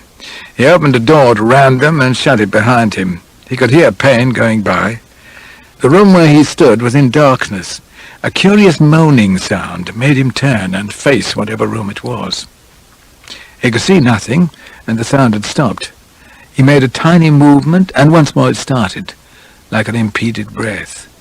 It remained still, and the sound died away. Outside, somebody called, "Mr. Dexter! Mr. Dexter!" Then a new sound started. It was like somebody whispering, a long, continuous monologue in the darkness. Martin said, "Anybody there?" The sound stopped again. He could stand no more of it. He took out his lighter. Footsteps went by and down the stairs. He scraped and scraped at the little wheel, and no light came. Somebody shifted in the darkness, and something rattled in mid-air like a chain. He asked once more with the anger of fear, "Is anybody there?" And only the click-click of metal answered him. Martins felt desperately for a light switch, first to his right hand and then to his left. He did not dare go farther because he could no longer locate his fellow occupant. The whisper, the moaning, the click had all stopped. Then he was afraid that he had lost the door and felt wildly for the knob. He was far less afraid of the police than he was of the darkness, and he had no idea of the noise he was making. Payne heard it from the bottom of the stairs and came back. He switched on the landing light, and the glow under the door gave Martins the direction. He opened the door and, smiling weakly at Payne, turned back to take a second look at the room. The eyes of a parrot chained to a perch stared beadily back at him. Payne said respectfully, "We were looking for you, sir. Colonel Calloway wants a word with you." "I lost my way," Martin said. "Yes, sir. We thought that was what had happened." I had kept a very careful record of Martin's movement from the moment I knew that he had not caught the plane home. He had been seen with Kurtz and at the Josefstadt Theatre. I knew about his visit to Dr. Winkler and to Colonel Kula, his first return to the block where Harry had lived. For some reason, my man lost him between Kula's and Anna Schmidt's flats. He reported that Martins had wandered widely, and the impression we both got was that he had deliberately thrown off his shadower. I tried to pick him up at the hotel and just missed him. Events had taken a disquieting turn, and it seemed to me that the time had come for another interview. He had a lot to explain. I put a good wide desk between us and gave him a cigarette. I found him sullen, but ready to talk within strict limits. I asked him about Kurtz, and he seemed to me to answer satisfactorily. I then asked him about Anna Schmidt, and I gathered from his reply that he must have been with her after visiting Colonel Kula. That filled in one of the missing points. I tried him with Dr. Winkler, and he answered readily enough. "You've been getting around," I said. "Quite a bit. And have you found out anything about your friend?" "Oh, yes," he said. "It was under your nose, but you didn't see it." "What?" "That he was murdered." That took me by surprise. I had at one time played with the idea of suicide, but I had ruled even that out. "Go on," I said. He tried to eliminate from his story all mention of Koch, talking about an informant who had seen the accident.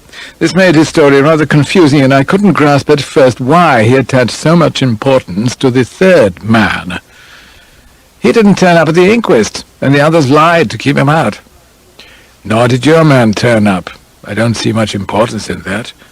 If it was a genuine accident, all the evidence needed was there. Why get the other chap into trouble? Perhaps his wife thought he was out of town. Perhaps he was an official, absent without leave. People sometimes take unauthorized trips to Vienna from places like Klagenfurt, the delights of the great city for what they're worth." "There was more to it than that. The little chap who told me about it, they've murdered him. You see, they obviously didn't know what else he had seen." "Now we have it," I say. "You mean Koch?" "Yes." As far as we know, you were the last person to see him alive. I questioned him then, as I've written, to find out if he had been followed to Koch's by somebody who was sharper than my man and had kept out of sight. I said, "The Austrian police are anxious to pin this on you. Frau Koch told them how disturbed her husband was by your visit. Who else knew about it?" "I told Kula," he said excitedly.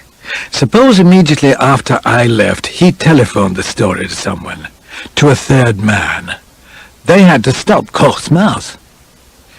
"When you told Colonel Kula about Koch, the man was already dead. That night you got out of bed, hearing someone, and went downstairs. Well, that rules me out. I was at Sacher's." "But he went to bed very early. Your visit brought back the migraine. It was soon after 9 when he got up. You returned to Sacher's at 9:30. Where were you before that?" He said gloomily, "Wandering around and trying to sort things out." "Any evidence of your movements?" "No." I wanted to frighten him, so there was no point in telling him that he had been followed all the time. I knew that he hadn't cut Koch's throat, but I wasn't sure that he was quite so innocent as he made out. The man who owns the knife is not always the real murderer. "Can I have another cigarette?" "Yes." He said, "How did you know that I went to Koch's? That was why you pulled me in here, wasn't it?" "Immediately you left Colonel Kula's, he telephoned to me." "Then that lets him out. If he had been concerned, he wouldn't have wanted me to tell you my story. To tell Koch's story, I mean. He might assume that you were a sensible man and would come to me with your story as soon as you learned of Koch's death. By the way, how did you learn of it?" He told me promptly, and I believed him. It was then I began to believe him altogether. He said, "I still can't believe Kula's concerned. I'd stake anything on his honesty. He's one of those Americans with a real sense of duty." "Yes," I said. "He told me about that when he phoned. He apologized for it. He said it was the worst of having been brought up to believe in citizenship. He said it made him feel a prig. To tell you the truth, Kula irritates me, 'cause he doesn't know that I know about his tire deals." "Is he in a racket too, then?" "Not a very serious one. I dare say he's salted away $25,000, but I'm not a good citizen. Let the Americans look after their own people." "I'm damned," he said thoughtfully. "Is that the kind of thing Harry was up to?" "No, it was not quite so harmless." He said, "You know, this business, Koch's death, has shaken me. Perhaps Harry did get mixed up in something bad. Perhaps he was trying to clear out again, and that's why they murdered him." "Or perhaps," I said, "they wanted a bigger cut of the spoils. Thieves fall out." He took it this time without any anger at all. He said, "We won't agree about motives, but I think you check your facts pretty well. I'm sorry about the other day." "That's all right. There are times when one has to make a flash decision. This was one of them. I owed him something in return for the information he had given me. I said, 'I'll show you enough of the facts in Lime's case for you to understand, but don't fly off the handle. It's going to be a shock.' Couldn't help being a shock. The war and the peace, if you can call it peace, let loose a great number of rackets, but none more vile than this one. The black marketeers in food did at least supply food, and the same applied to all the other racketeers who provided articles in short supply at extravagant prices. But the penicillin racket was a different affair altogether. Penicillin in Austria was supplied only to the military hospitals. No civilian doctor, not even a civilian hospital, could obtain it by legal means. As the racket started, it was relatively harmless. Penicillin would be stolen by military orderlies and sold to Austrian doctors for very high sums. A phial would fetch anything up to £70. You might say that this was a form of distribution. Unfair distribution because it benefited only the rich patient. But the original distribution could hardly have a claim to greater fairness. This racket went on quite happily for a while. Occasionally an orderly was caught and punished, but the danger simply raised the price of penicillin. Then the racket began to get organized. The big men saw big money in it. And while the original thief got less for his spoils, he received instead a certain security. If anything happened to him, he would be looked after. This I've sometimes called Stage 2. Stage 3 was when the organizers decided that the profits were not large enough. Penicillin would not always be impossible to obtain legitimately. They wanted more money and quicker money while the going was good. They began to dilute the penicillin with colored water, and, in the case of penicillin dust, with sand. I keep a small museum in one drawer of my desk, and I showed Martin's examples. I said, "At the best, you can say that the use of this stuff makes a penicillin treatment for the particular patient ineffective in the future. That isn't so funny, of course, if you are suffering from VD. Then the use of sand on a wound that requires penicillin, well, it's not healthy. Men have lost their legs and arms that way, and their lives. But perhaps what horrified me most was visiting the children's hospital here. They had bought some of this penicillin for use against meningitis. A number of children simply died. A number went off their heads. You can see them now in the mental ward." He sat on the other side of the desk, scowling into his hand. I said, "It doesn't bear thinking about very closely, does it?" "You haven't shown me any evidence yet that Harry—" "We're coming to that now," I said. "Just sit still and listen." I opened Lime's file and began to read. At the beginning, the evidence was purely circumstantial, and Martins fidgeted.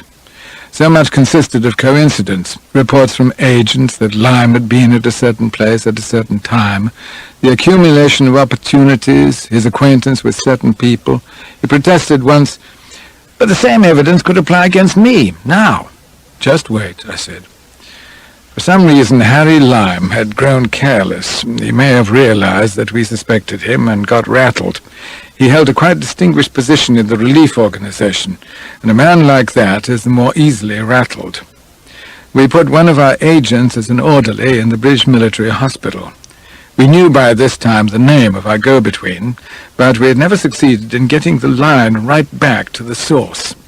Anyway, I'm not going to bother the reader now, as I bothered Martins then, with all the stages, the long tussle to win the confidence of the go-between, a man called Harbin.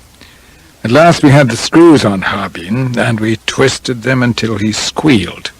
This kind of police work is very similar to Secret Service work.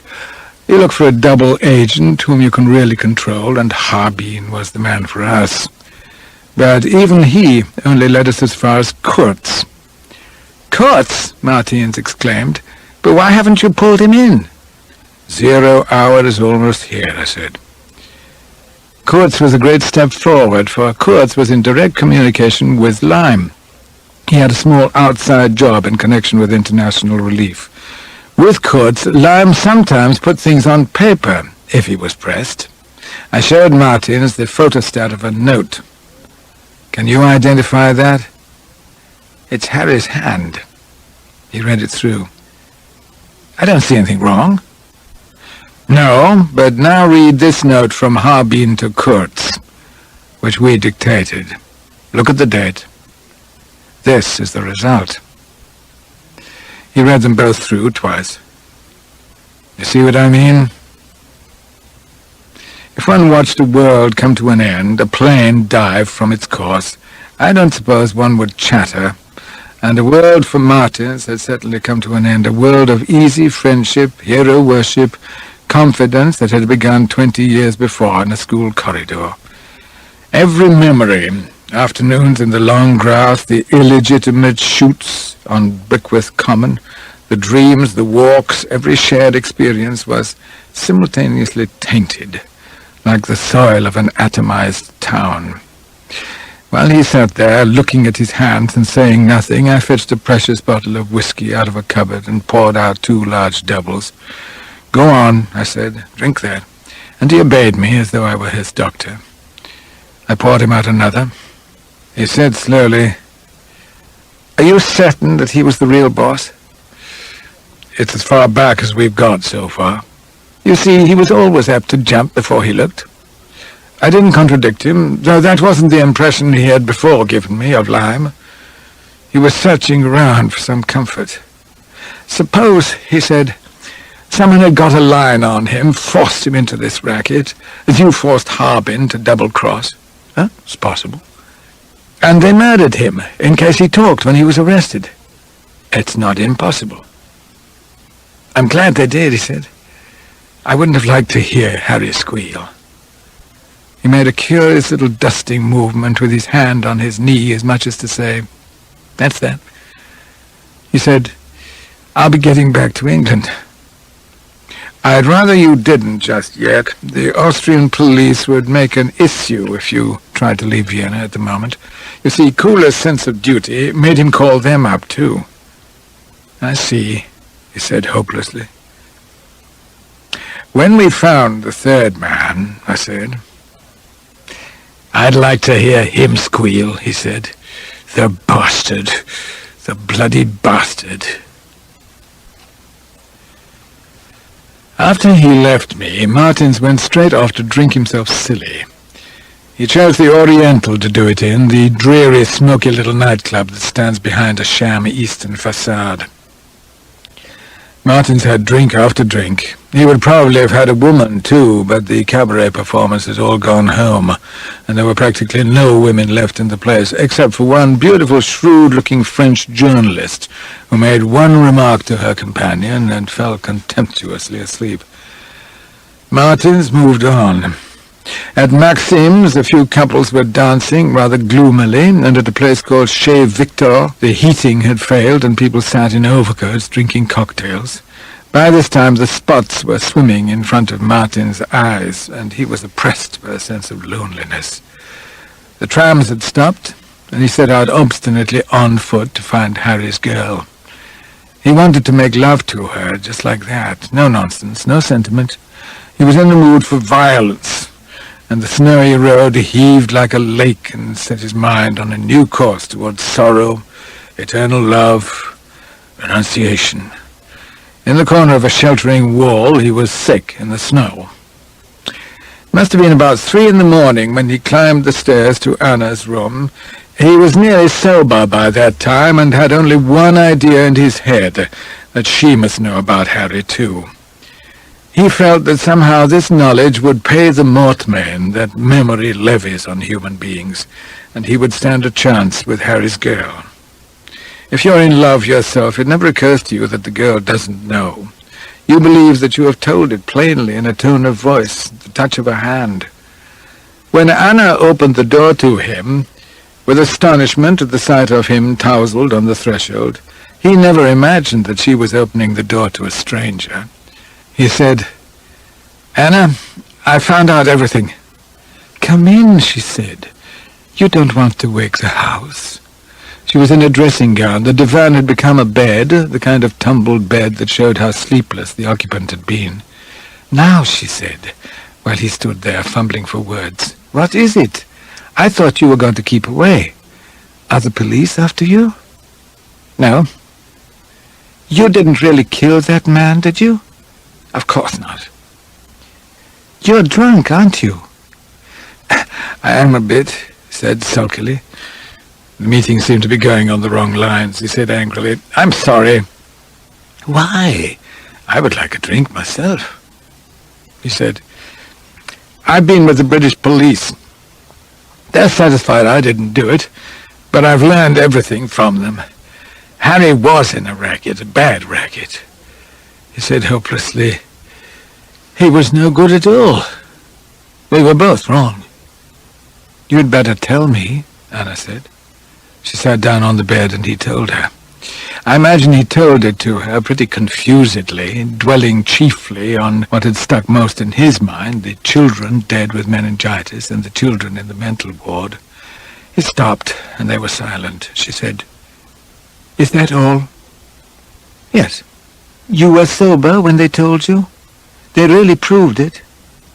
Yes, he said drearily. So that, you see, was Harry. I'm glad he's dead now, she said. I wouldn't have wanted him to rot for years in prison. But can you understand how Harry, your Harry, my Harry, could have got mixed up? he said hopelessly. I feel as though he had never really existed, that we dreamed him. Was he laughing at fools like us all the time? He may have been. What does it matter, she said. Sit down, don't worry. He pictures himself comforting her, not this other way about. She said, if he was alive now, he might be able to explain, but we've got to remember him as he was to us. There are always so many things one doesn't know about a person, even a person one loves, good things, bad things. We have to leave plenty of room for them. Those children, she said angrily. For God's sake, stop making people in your image. Harry was real. He wasn't just your hero and my lover. He was Harry. He was in a racket. He did bad things. What about it? He was the man we knew. He said, don't talk such bloody wisdom. Don't you see that I love you? She looked at him in astonishment. You? Yes, me. I don't kill people with fake drugs. I'm not a hypocrite who persuades people that I'm the greatest. I'm just a bad writer who drinks too much and falls in love with girls. She said, but I don't even know what color your eyes are. If you'd rung me up just now and asked me whether you were dark or fair or wore a moustache, I wouldn't have known. Can't you get him out of your mind? No? He said, as soon as they've cleared up this Koch murder, I'm leaving Vienna. I can't feel interested any longer in whether Kurtz killed Harry or the third man. Whoever killed him, it was a kind of justice. Maybe I'd kill him myself under these circumstances. But you still love him. You love a cheat, a murderer. I loved a man, she said. I told you. A man doesn't alter because you find out more about him. He's still the same man. I hate the way you talk. I've got a splitting headache and you talk and talk. I didn't ask you to come. You make me cross. Suddenly she laughed. She said, you're so comic. You come here at 3 o'clock in the morning, a stranger, and you say you love me. Then you get angry and pick a quarrel. What do you expect me to do? Or say? I haven't seen you laugh before. Do it again, I like it. There isn't enough for 2 laughs, she said. He took her by the shoulders and shook her gently. He said, I'd make comic faces all day long. I'd stand on my head and grin at you between my legs. I'd learn a lot of jokes from the books on after-dinner speaking. Come away from the window. There are no curtains. There's nobody to see. But automatically checking his statement, he wasn't quite so sure. The long shadow that had moved, perhaps with the movement of the clouds over the moon, was motionless again. He said, you still love Harry, don't you? Yes. Perhaps I do. I don't know. He dropped his hands and said, I'll be pushing off. He walked rapidly away. He didn't bother to see whether he was being followed, to check up on the shadow, but passing by the end of a street, he happened to turn, and there, just around the corner, pressed against the wall to escape notice, was a thick, stocky figure. Martin stopped and stared. There was something familiar about that figure.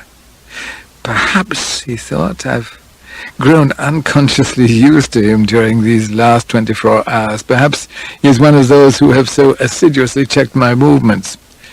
Martin stood there 20 yards away, staring at the silent, motionless figure in the dark street who stared back at him.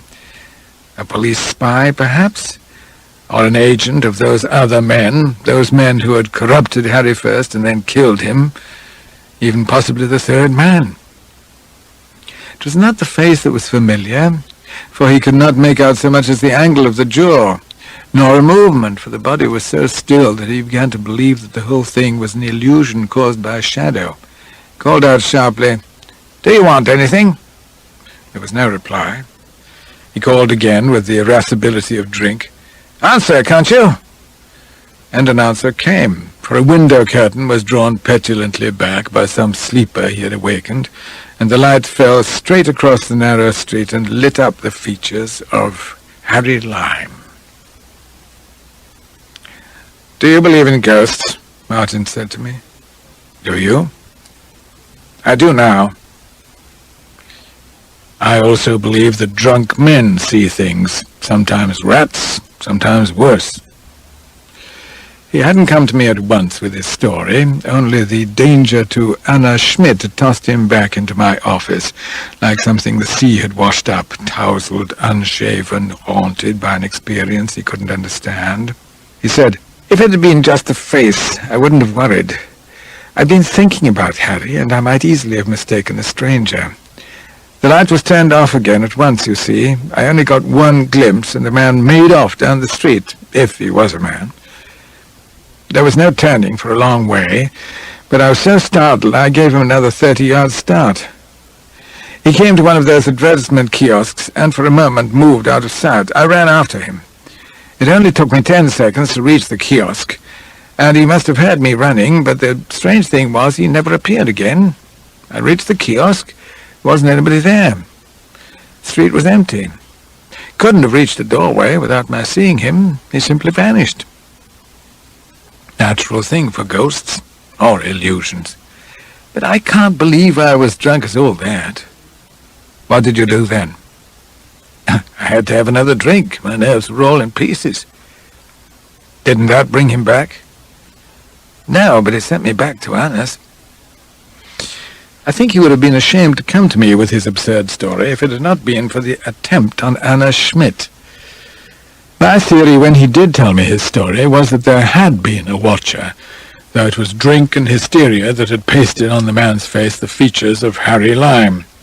The watcher had noted his visit to Anna, and the member of the ring, the penicillin ring, had been warned by telephone. Events that night moved fast. You must understand that at this period cooperation between the Western Allies and the Russians had practically, though not yet completely, broken down. The original police agreement in Vienna between the Allies confined the military police, who had to deal with crimes involving Allied personnel, to their particular zones, unless permission was given to them to enter the zone of another power. This agreement worked well enough between the three Western powers. I only had to get on the phone to my opposite number in the American or French zones before I sent in my men to make an arrest or pursue an investigation. During the first 6 months of the occupation, it had worked reasonably well with the Russians. Perhaps 48 hours would pass before I received permission, and in practice there are few occasions when it is necessary to work quicker than that. Even at home, it's not always possible to obtain a search warrant or permission from one's superiors to detain a suspect with any greater speed. Then the 48 hours turned into a week or a fortnight. I remember my American colleague suddenly taking a look at his records and discovering that there were 40 cases dating back more than 3 months where not even an acknowledgement of his request had been received. Then the trouble started. We began to turn down, or not answer, the Russian requests, and sometimes without permission they would send in police, and there were clashes. At the date of this story, the Western powers had more or less ceased to put in applications or reply to the Russian ones. This meant that if I wanted to pick up Kurtz, it would be as well to catch him outside the Russian zone. Though, of course, it was always possible his activities might offend the Russians, and his punishment be more sudden and severe than any we would inflict. Well, the Anna Schmidt case was one of the clashes, when Roller Martins went drunkenly back at 4 o'clock in the morning to tell Anna that he had seen the ghost of Harry. He was told by a frightened porter, who had not yet gone back to sleep, that she had been taken away by the International Patrol. What happened was this. Russia, you remember, was in the chair as far as the Innere Stadt was concerned, and when Russia was in the chair, you expected certain irregularities. On this occasion, halfway through the patrol, the Russian policeman pulled a fast one on his colleagues and directed the car to the street where Anna Schmidt lived. The British military policeman that night was new to his job. He didn't realize, till his colleagues told him, that they had entered a British zone. Outside Anna Schmidt's block, the American took a hand in the game and demanded in German what it was all about. The Frenchman leaned against the bonnet and lit a stinking caparel. France wasn't concerned, and anything that didn't concern France had no genuine importance to him. The Russian dug out a few words of German and flourished some papers. As far as they could tell, a Russian national wanted by the Russian police was living there without proper papers. They went upstairs and the Russian tried Anna's door. It was firmly bolted, but he put his shoulder to it and tore out the bolt without giving the occupant an opportunity of letting him in. Anna was in bed, though I don't suppose after Martin's visit that she was asleep. There's a lot of comedy in these situations if you're not directly concerned. You need a background of Central European terror or a father who belonged to a losing side, of house searches and disappearances before the fear outweighs the comedy. The Russian, you see, refused to leave the room while Anna dressed. The Englishman refused to remain in the room. The American wouldn't leave the girl unprotected with a Russian soldier, and the Frenchman, well, I think the Frenchman must have thought it was fun. Can't you imagine the scene? The Russian was just doing his duty and watched the girl all the time without a flicker of sexual interest. The American stood with his back chivalrously turned, but aware, I am sure, of every movement. The Frenchman smoked his cigarette and watched with detached amusement the reflection of the girl dressing in the mirror of the wardrobe. And the Englishman stood in the passage, wondering what to do next. I don't want you to think that the English policeman came too badly out of the affair. In the passage, undistracted by chivalry, he had time to think, and his thoughts led him to the telephone in the next flat. He got straight through to me at my flat and woke me out of that deepest middle sleep. That was why when Martins rang up an hour later, I already knew what was exciting him. It gave him an undeserved but very useful belief in my efficiency. I never heard another crack from him about policemen or sheriffs after that night. I must explain another point of police procedure. If the International Patrol made an arrest, they had to lodge their prisoner for 24 hours at the International headquarters. During that period, it would be determined which power could justifiably claim the prisoner. It was this rule that the Russians were most ready to break. All this had to form the background of one's decision. I gave my instructions to Corporal Starling. When he came back to Anna's room, a dispute was raging. Anna had told the American that she had Austrian papers, which was true, and that they were quite in order, which was rather stretching the truth. The American told the Russian in bad German that they had no right to arrest an Austrian citizen. He asked Anna for her papers, and when she produced them, the Russian snatched them from her hand. "Hungarian," he said, pointing at Anna. "Hungarian," and then, flourishing the papers, "Bud, Bud." The American, whose name was O'Brien, said, "Give the girl back her papers," which the Russian naturally didn't understand. The American put his hand on his gun. Corporal Starling said gently, "Let it go, Pat.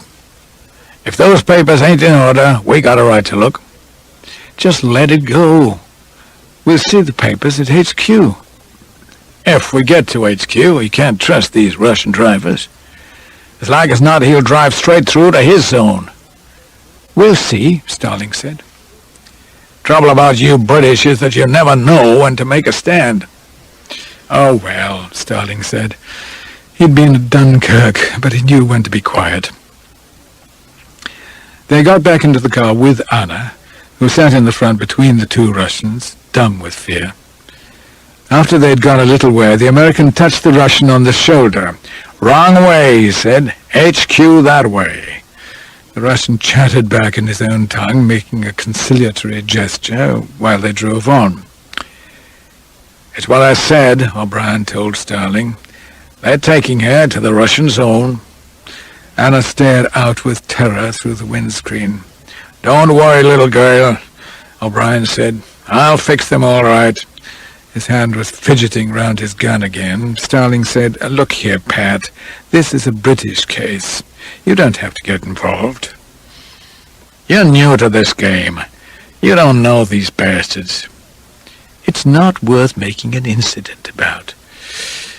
"On Christ's sake," O'Brien said, "not worth? That little girl has got to have protection."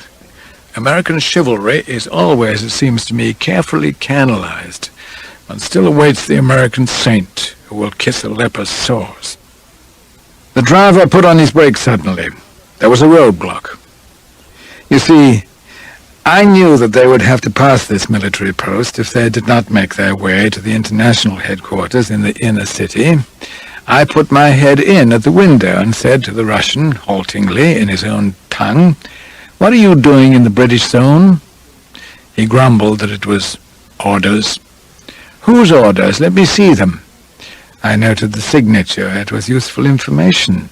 I said, "This tells you to pick up a certain Hungarian national and war criminal who is living with faulty papers in the British zone. Let me see the papers." He started on a long explanation, but I saw the papers sticking in his pocket and I pulled them out. He made a grab at his gun and I punched his face. I really felt mean at doing so, but it's the conduct they expect from an angry officer, and it brought him to reason. That, and seeing 3 British soldiers approaching his headlights. I said, "These papers look to me quite in order, but I'll investigate them and send a report of the result to your colonel. He can, of course, ask for the extradition of this lady at any time. All we want is proof of her criminal activities. I'm afraid we don't regard Hungarian as Russian nationality." He goggled at me. My Russian was probably half incomprehensible, and I said to Anna, "Get out of the car." She couldn't get by the Russian, so I had to pull him out first. Then I put a packet of cigarettes in his hand, said, "Have a good smoke," waved my hand to the others, gave a sigh of relief, and that incident was closed. While Martins told me how he went back to Anna's and found her gone, I did some hard thinking. I wasn't satisfied with the ghost story, or the idea that the man with Harry Lime's features had been a drunken illusion. I took out 2 maps of Vienna and compared them. I rang up my assistant, and, keeping Martins silent with a glass of whiskey, asked him if he had located Harbin yet. He said no. He understood he'd left Klagenfurt a week ago to visit his family in the adjoining zone. One always wants to do everything oneself. One has to guard against blaming one's juniors. I'm convinced that I would never have let Harbin out of our clutches, but then I would probably have made all kinds of mistakes that my junior would have avoided. "All right," I said, "go on trying to get hold of him." "I'm sorry, sir." "Forget it. It's just one of those things." His young, enthusiastic voice tingled up the wire. "You know, sir, I can't help feeling that we ruled out the possibility of murder too easily. There are 1 or 2 points—" "Put them on paper, Carter." "Yes, sir. I think, sir, if you don't mind my saying so, we ought to have him dug up. There's no real evidence that he died just when the others said." "I agree, Carter. Get on to the authorities." Martins was right. I had made a complete fool of myself, but remember that police work in an occupied city is not like police work at home. Everything is unfamiliar. The methods of one's foreign colleagues, the rules of evidence, even the procedure at inquests. I suppose I had got into the state of mind when one trusts too much to one's personal judgment. I'd been immensely relieved by Lime's death. I was satisfied with the accident. I said to Martins, "Did you look inside the kiosk, or was it locked?" "Oh, it wasn't a newspaper kiosk," he said. "It was one of those solid iron kiosks you see everywhere, plastered with posters." "You better show me the place." "But is Anna all right?" "Police are watching the flat. They won't try anything else yet." I didn't want to make a fuss in the neighborhood with a police car, so we took trams, several trams, changing here and there, and came into the district on foot. I didn't wear my uniform, and I doubted anyway, after the failure of the attempt on Anna, whether they would risk a watcher. "This is the turning," Martin said, and led me down a side street. We stopped at the kiosk. "You see, he passed behind here and simply vanished into the ground." "That was precisely where he did vanish to," I said. "How do you mean?" "An ordinary passer-by would never have noticed that the kiosk had a door, and, of course, it had been dark when the man disappeared. I pulled the door open and showed Martins the little curling iron staircase that disappeared into the ground. He said, "Good God! Then I didn't imagine him." "It's one of the entrances to the main sewer." "And anyone can go down?" "Anyone. For some reason the Russians object to these things being locked." "How far can one go?" "Right across Vienna. People use them during the air raids. Some of our prisoners hid for 2 years down there. Deserters have used them, and burglars. If you know your way about, you can emerge again almost anywhere in the city, through a manhole or a kiosk like this one. The Austrians have to have special police for patrolling these sewers." I closed the door of the kiosk again. I said, "So that's how your friend Harry disappeared." "You really believe it was Harry?" "The evidence points that way." "Then whom did they bury?" "I don't know yet, but we soon shall, because we're digging him up again. I've got a shrewd idea, though, that Koch wasn't the only inconvenient man they murdered." Martin said, "It's a bit of a shock." "Yes." "What are you going to do about it?" "I don't know. It's no good applying to the Russians, and you can bet he's hiding out now in the Russian zone. We have no line now on Kurtz, for Harbin's blown. He must have been blown, or they wouldn't have staged that mock death and funeral." "But it's odd, isn't it, that Koch didn't recognize the dead man's face from the window?" "The window was a long way up, and I expect the face had been damaged before they took the body out of the car." Martin said thoughtfully, "I wish I could speak to him. You see, there's so much I simply can't believe." "Perhaps you're the only one who could speak to him. It's risky, though, because you know too much." He said, "What shall I do?" "He won't leave the Russian zone now. Perhaps that's why he tried to have the girl taken over. Because he loves her? Because he doesn't feel secure? I don't know. I do know that the only person who could persuade him to come over would be you, or her, if he still believes you're his friend. But first you've got to speak to him." "I can't see the line." "I could go and see Kurtz. I have the address." I said, "Remember, Lime may not want you to leave the Russian zone when once you're there, and I can't protect you there." "I want to clear the whole damn thing up," Martin said. "But I'm not going to act as a decoy. I'll talk to him, that's all." Sunday had laid its false peace over Vienna. The wind had dropped and no snow had fallen for 24 hours. All morning, trams had been full, going out to Grinsing, where the young wine is drunk, and to the slopes of snow on the hills outside. Walking over the canal by the makeshift military bridge, Martins was aware of the emptiness of the afternoon. The young were out with their toboggans and their skis, and all around him was the after-dinner sleep of age. A notice board told him that he was entering the Russian zone, but there were no signs of occupation. You saw more Russian soldiers in the inner city than here. Deliberately he had given Kurtz no warning of his visit. Better to find him out than a reception prepared for him. He was careful to carry with him all his papers, including the laissez-passer of the Four Powers, that on the face of it allowed him to move freely through all the zones of Vienna. It was extraordinarily quiet over here on the other side of the canal, and a melodramatic journalist had painted a picture of silent terror. But the truth was simply the wider streets, the greater shell damage, the fewer people, and Sunday afternoon. There was nothing to fear, but all the same, in this huge empty street where all the time you heard your own feet moving, it was difficult not to look behind. He had no difficulty in finding Kurtz's block, and when he rang the bell, the door was opened quickly, as though Kurtz expected a visitor, by Kurtz himself. "Oh," Kurtz said, "it's you, Mr. Martins," and made a perplexed motion with his hand to the back of his head.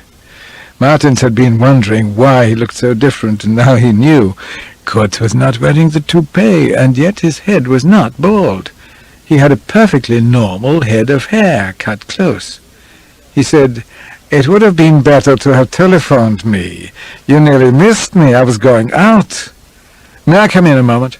Of course. In the hall, a cupboard door stood open, and Martin saw Kurtz's overcoat, his raincoat, a couple of soft hats, and, hanging sedately on a peg like a wrap, Kurtz's toupee. He said, "I'm glad to see your hair has grown," and saw in the mirror on the cupboard door the hatred, flame, and blush on Kurtz's face. When he turned, Kurtz smiled at him like a conspirator and said vaguely, "It keeps the head warm." "Whose head?" Martins asked, for it had suddenly occurred to him how useful that toupee might have been on the day of the accident. "Never mind," he went on quickly, for his errand was not with Kurtz. "I'm here to see Harry." "Harry? I want to talk to him." "Are you mad?" "I'm in a hurry, so let's assume that I am. Just make a note of my madness. If you should see Harry, or his ghost, let him know that I want to talk to him. A ghost isn't afraid of a man, is it? Surely it's the other way round. I'll be waiting at the Prater by the big wheel for the next 2 hours. If you can get in touch with the dead, hurry." He added, "Remember, I was Harry's friend." Kurtz said nothing, but somewhere in a room off the hall somebody cleared his throat. Martin threw open a door. He had half expected to see the dead rise yet again, but it was only Dr. Winkler, who rose from a kitchen chair in front of the kitchen stove, and bowed very stiffly and correctly with the same celluloid squeak. "Dr. Winkle," Martin said.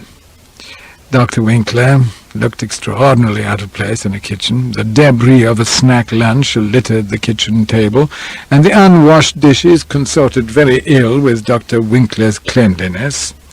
"Winkler," the doctor corrected him with stony patience. Martin said to Kurtz, "Tell the doctor about my madness. He might be able to make a diagnosis. And remember the place by the great wheel, or do ghosts only rise by night?" He left the flat. For an hour he waited, walking up and down to keep warm, inside the enclosure of the great wheel. The smashed Prater, with its bones sticking crudely through the snow, was nearly empty. One stall sold thin, flat cakes like cartwheels, and the children queued with their coupons. A few courting couples would be packed together in a single car of the wheel and revolve slowly above the city, surrounded by empty cars. As the car reached the highest point of the wheel, the revolutions would stop for a couple of minutes, and far overhead the tiny faces would press against the glass. Martins wondered who would come for him. Was there enough friendship left in Harry for him to come alone, or would a squad of police arrive? It was obvious from the raid on Anna Schmidt's flat that he had a certain pull, and then, as his watch hand passed the hour, he wondered, was it all an invention of my mind? Are they digging up Harry's body now in the central cemetery? Somewhere behind the cake stall a man was whistling, and Martins knew the tune. He turned and waited. Was it fear or excitement that made his heart beat, or just the memories that tune ushered in? For life had always quickened when Harry came just as he came now, as though nothing much had happened. Nobody had been lowered into a grave or found with cutthroat in a basement. Came with his amused, deprecating, take-it-or-leave-it manner, and, of course, one always took it. "Harry." "Hello, Rollo." Don't picture Harry Lyme as a smooth scoundrel. He wasn't that. The picture I have of him on my files is an excellent one. He is caught by a street photographer with his stocky legs apart, big shoulders a little hunched, a belly that has known too much good food for too long. On his face a look of cheerful rascality, a geniality, a recognition that his happiness will make the world's day. Now he didn't make the mistake of putting out a hand that might have been rejected, but instead just patted Martins on the elbow and said, "How are things?" "We've got to talk, Harry." "Of course." "Alone?" "We couldn't be more alone than here." He had always known the ropes, and even in the smashed pleasure park he knew them, tipping the woman in charge of the wheel so that they might have a car to themselves. He said, "Lovers used to do this in the old days, but they haven't the money to spare, poor devils, now." And he looked out of the window of the swaying, rising car at the figures diminishing below with what looked like genuine commiseration. Very slowly, on one side of them, the city sank. Very slowly on the other, the great cross-girders of the wheel rose into sight. As the horizon slid away, the Danube became visible, and the piers of the Reichsbrücke lifted above the houses. "Well," I said, "good to see you, Rollo. I was at your funeral." "That was pretty smart of me, wasn't it?" "Not so smart for your girl. She was there too, in tears." She's a good little thing," Harry said. "I'm very fond of her." "I didn't believe the police when they told me about you." Harry said, "I wouldn't have asked you to come if I'd known what was going to happen, but I didn't think the police were on to me." "Were you going to cut me in on the spoils?" "I've never kept you out of anything, old man, yet." He stood with his back to the door as the car swung upwards, and smiled back at Rollo Martins, who could remember him in just such an attitude in a secluded corner of the school quad, saying, "I've learned a way to get out at night. It's absolutely safe. You're the only one I'm letting in on it." For the first time, Rollo Martins looked back through the years without admiration, as he thought, "He's never grown up." Marlowe's devils wore squibs attached to their tails. Evil was like Peter Pan. It carried with it the horrifying and horrible gift of eternal youth. Martin said, "Have you ever visited the children's hospital? Have you seen any of your victims?" Harry took a look at the toy landscape below and came away from the door. "I never feel quite safe with these things," he said. He felt the back of the door with his hand, as though he were afraid that it might fly open and launch him into that iron-ribbed space. "Victims?" he asked. "Don't be melodramatic, Rollo. Look down there," he went on, pointing through the window at the people moving like black flies at the base of the wheel. "Would you really feel any pity if one of those dots stopped moving forever? If I said you can have £20,000 for every dot that stops, would you really, old man, tell me to keep my money without hesitation? Or would you calculate how many dots you could afford to spare?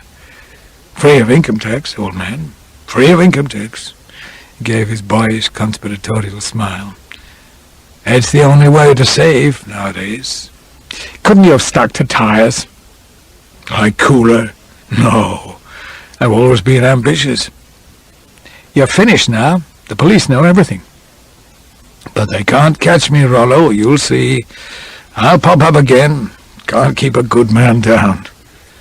The car swung to a standstill at the highest point of the curve, and Harry turned his back and gazed out of the window. Martins thought, "One good shove and I could break the glass," and he pictured the body falling through the iron struts, piece of carrion dropping among the flies. He said, "You know the police are planning to dig up your body. What will they find?"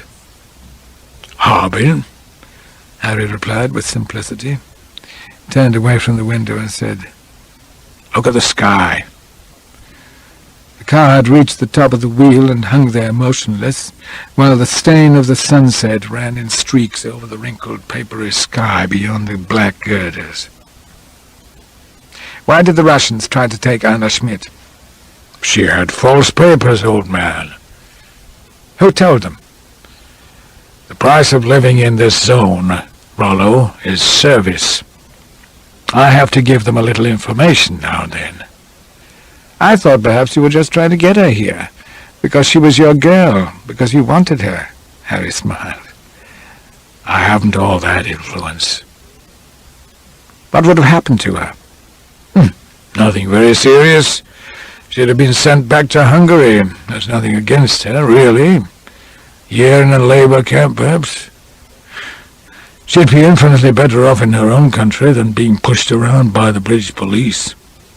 "She hasn't told them anything about you?" "She's a good little thing. Harry repeated with satisfaction and pride. "She loves you."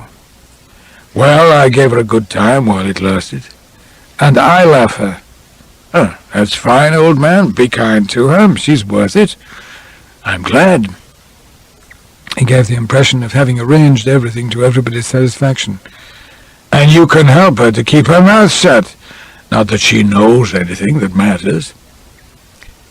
"I'd like to knock you through the window." "But you won't, old man.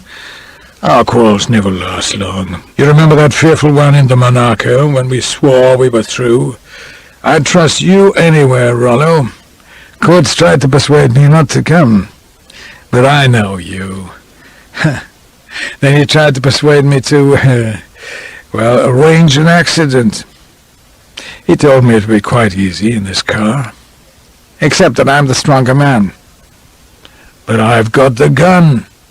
You don't think a bullet wound would show when you hit that ground?" Again the car began to move, sailing slowly down until the flies were midgets, recognizable human beings. "What fools we are, Rollo, talking like this. As if I'd do that to you, or you to me." He turned his back and leaned his face against the glass. One thrust. "How much do you earn a year with your westerns, old man?" 1,000. "Taxed?" "I earn 30,000 free. It's the fashion. These days, old man, nobody thinks in terms of human beings. Governments don't, so why should we? They talk of the people and the proletariat, and I talk of the mugs. It's the same thing. They have their 5-year plans. So have I." "You used to be a Catholic." "Oh, I still believe, old man. God and mercy and all that. I'm not hurting anybody's soul by what I do. The dead are happier dead. They don't miss much here, poor devils," he added, with that odd touch of genuine pity as the car reached the platform and the faces of the doomed-to-be victims, the tired, pleasure-hoping Sunday faces, peered in at them. "I could catch you in, you know. It would be useful. I have no one left in the inner city, except Kula and Winkler. You really mustn't turn policeman, old man." They passed out of the car, and he put his hand again on Martin's elbow. "That was a joke. I know you won't. Have you heard anything of old Bracer recently? Had a card at Christmas?" "Those were the days, old man. Those were the days. I've got to leave you here. We'll see each other sometime. If you're in a jam, you can always get me at Kurtz's." He moved away, and, turning, waved the hand he'd had the tact not to offer. It was like the whole past moving off under a cloud. Martin suddenly called after him, "Don't trust me, Harry." But there was too great a distance now between them for the words to carry. "Anna was at the theatre," Martins told me, "for the Sunday matinee. I had to say the whole dreary comedy through a second time. Anna acted very badly. She wasn't much of an actress at the best of times. I saw her afterwards in her dressing-room, but she was badly fussed. I think she thought I was going to make a serious pass at her, and she didn't want to pass. I told her Harry was alive. I thought she'd be glad, and that I would hate to see how glad she was, but she sat in front of her make-up mirror and let the tears streak the grease paint, and I wished afterwards that she had been glad. She looked awful, and I loved her. Then I told her about my interview with Harry, but she wasn't really paying much attention, because when I'd finished she said, "I wish he was dead." "He deserves to be," I said. "I mean, he would be safe then, from everybody." I asked Martins, "Did you show her the photographs I gave you of the children?" "Yes. I thought it's got to be kill or cure this time. She's got to get Harry out of her system. I propped the pictures up among the pots of grease. She couldn't avoid seeing them. I said, 'The police can't arrest Harry unless they get him into this zone, and we've got to help.' She said, "I thought he was your friend." I said, "He was my friend." She said, "I'll never help you to get Harry. I don't want to see him again. I don't want to hear his voice. I don't want to be touched by him, but I won't do a thing to harm him." I felt bitter. I said, "You want him still," as though I were accusing her of a crime. She said, "I don't want him, but he's in me. That's a fact, not like friendship." I prodded Martin's arm when he hesitated. "Yes." "Oh, I just got up and left her then. Now it's your turn to work on me. What do you want me to do?" "I want to act quickly. You see, it was Harbin's body in the coffin, so we can pick up Winkler and Kula right away. Kurtz is out of our reach for the time being, and so is the driver. We'll put in a formal request to the Russians for permission to arrest Kurtz and Lime. It makes our files tidy. If we're going to use you as our decoy, your message must go to Lime straight away, not after you've hung around in this zone for 24 hours. As I see it, you were brought back here for a grilling almost as soon as you got back into the inner city. You heard then from me about Harbin. You put two and two together, and you go to warn Kula. We let Kula slip for the sake of the bigger game.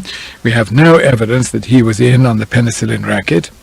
He'll escape into the second Bezirk to Kurtz, and Lime will know you've played the game. 3 hours later, you send a message that the police are after you. You're hiding and must see him. He won't come. I'm not so sure. We'll choose our hiding place carefully, where you think there's a minimum of risk. It's worth trying. It would appeal to his pride and his sense of humor if he could scoop you out. And it would stop your mouth." Martin said, "He never used to scoop me out at school." It was obvious that he had been reviewing the past with care and coming to conclusions. "Do you agree?" He'd given me back the photographs of the children, and they lay on my desk. I could see him take a long look at them.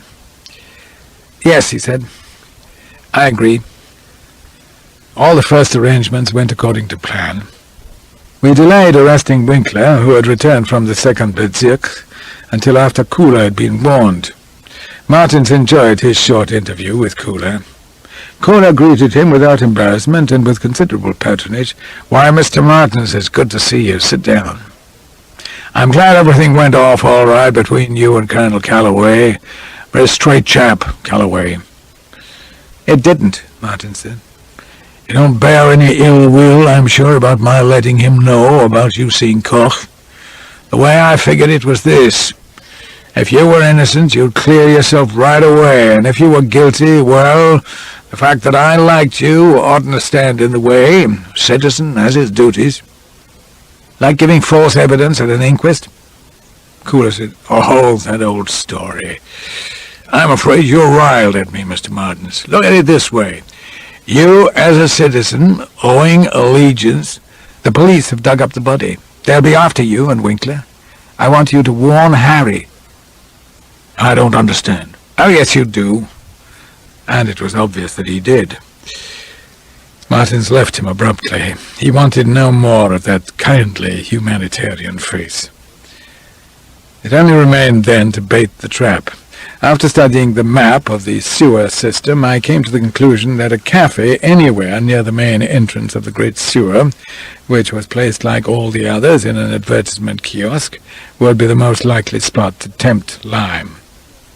He had only to rise once again through the ground, walk 50 yards, bring Martins back with him, and sink again into the obscurity of the sewers.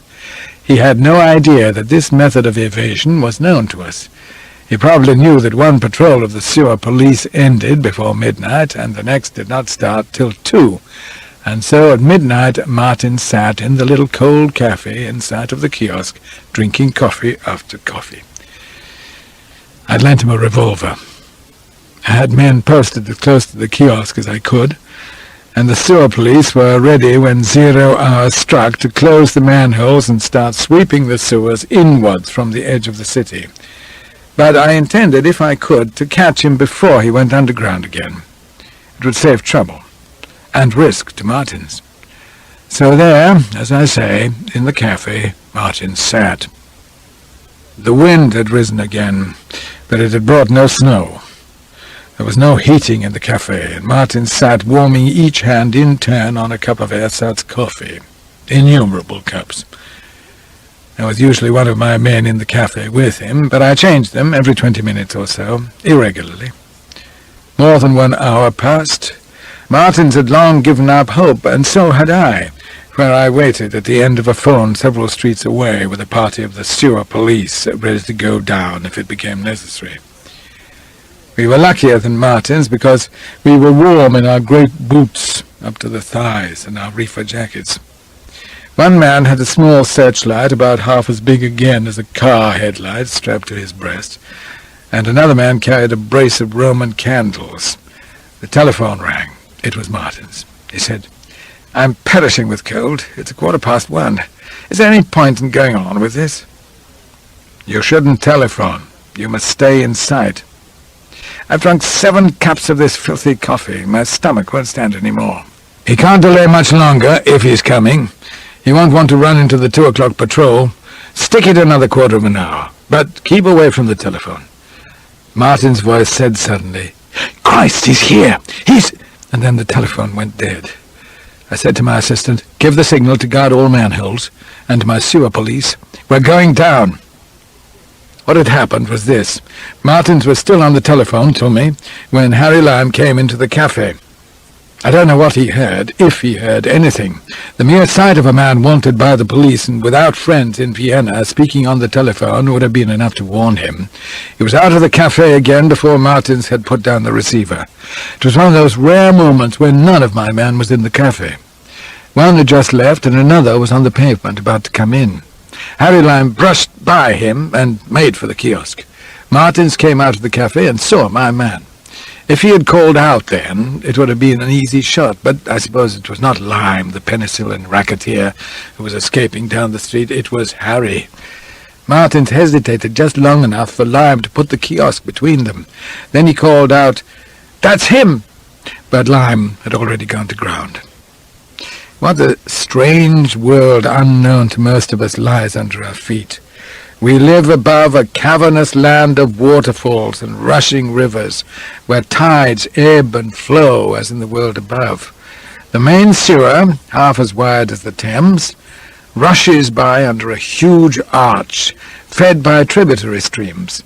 These streams have fallen in waterfalls from higher level, and have been purified in their fall, so that only in these side channels is the air foul.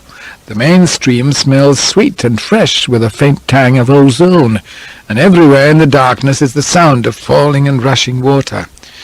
It was just past high tide when Martins and the policeman reached the river. First the curving iron staircase, then a short passage so low they had to stoop, and then the shallow edge of the water lapped at their feet. My man shone his torch along the edge of the current and said, "He's gone that way." For just as a deep stream, when it shallows at the rim, leaves an accumulation of debris, so the sewer left in the quiet water against the wall a scum of orange peel, old cigarette cartons, and the like, and in this scum Lime had left his trail as unmistakably as if he had walked in mud. My policeman shone his torch ahead with his left hand and carried his gun in his right. He said to Martins, "Keep behind me, sir. The bastard may shoot." "Then why the hell should you be in front?" "It's my job, sir." The water came halfway up their legs as they walked. The policeman kept his torch pointing down and ahead at the disturbed trail at the sewer's edge. He said, "The silly thing is, the bastard doesn't stand a chance. The manholes are all guarded, and we've cordoned off the way into the Russian zone. All our chaps have to do now is sweep inwards down the side passages from the manholes." He took a whistle out of his pocket and blew, and very far away, here and again there, came the notes of a reply. He said, "They're all down here now. The sewer police, I mean. They know this place just as I know the Tottenham Court Road. I wish my old woman could see me now," he said, lifting his torch for a moment to shine it ahead, and at that moment the shot came. The torch flew out of his hand and fell in the stream. He said, "God blast the bastard! Are you hurt?" "Scraped on my head, that's all. Week off work. Here, take this other torch, sir, while I tie my hand up. Don't shine it. It's in one of the side passages." For a long time the sound of the shot went on reverberating. When the last echo died, a whistle blew ahead of them, and Martin's companion blew an answer. Martin said, "It's an odd thing. I don't even know your name." "Bates, sir." Gave a low laugh in the darkness. "This isn't my usual beat. Do you know the Horseshoe, sir?" "Yes." "And the Duke of Grafton?" "Yes." "Well, takes a lot to make a world." Martin said, "Let me come in front. I don't think he'll shoot at me, and I want to talk to him." "I had orders to look after you, sir. Careful." "That's all right." He edged round Bates, plunging a foot deeper in the stream as he went. When he was in front, he called out, "Harry!" and the name sent up an echo. "Harry! Harry! Harry!" They travelled down the stream and woke a whole chorus of whistles in the darkness. He called again, "Harry! Come out! It's no use!" A voice, startlingly close, made them hug the wall. "Is that you, old man?" it called. "What do you want me to do?" "Come out! Put your hands above your head." "Haven't a torch, old man. Can't see a thing." "Be careful, sir," Bates said. "Get flat against the wall. You won't shoot at me," Martin said. He called, "Harry, I'm going to shine the torch. Play fair and come out. You haven't got a chance." He flashed the torch on, and 20 feet away, at the edge of the light and the water, Harry stepped into view. "Hands above your head, Harry."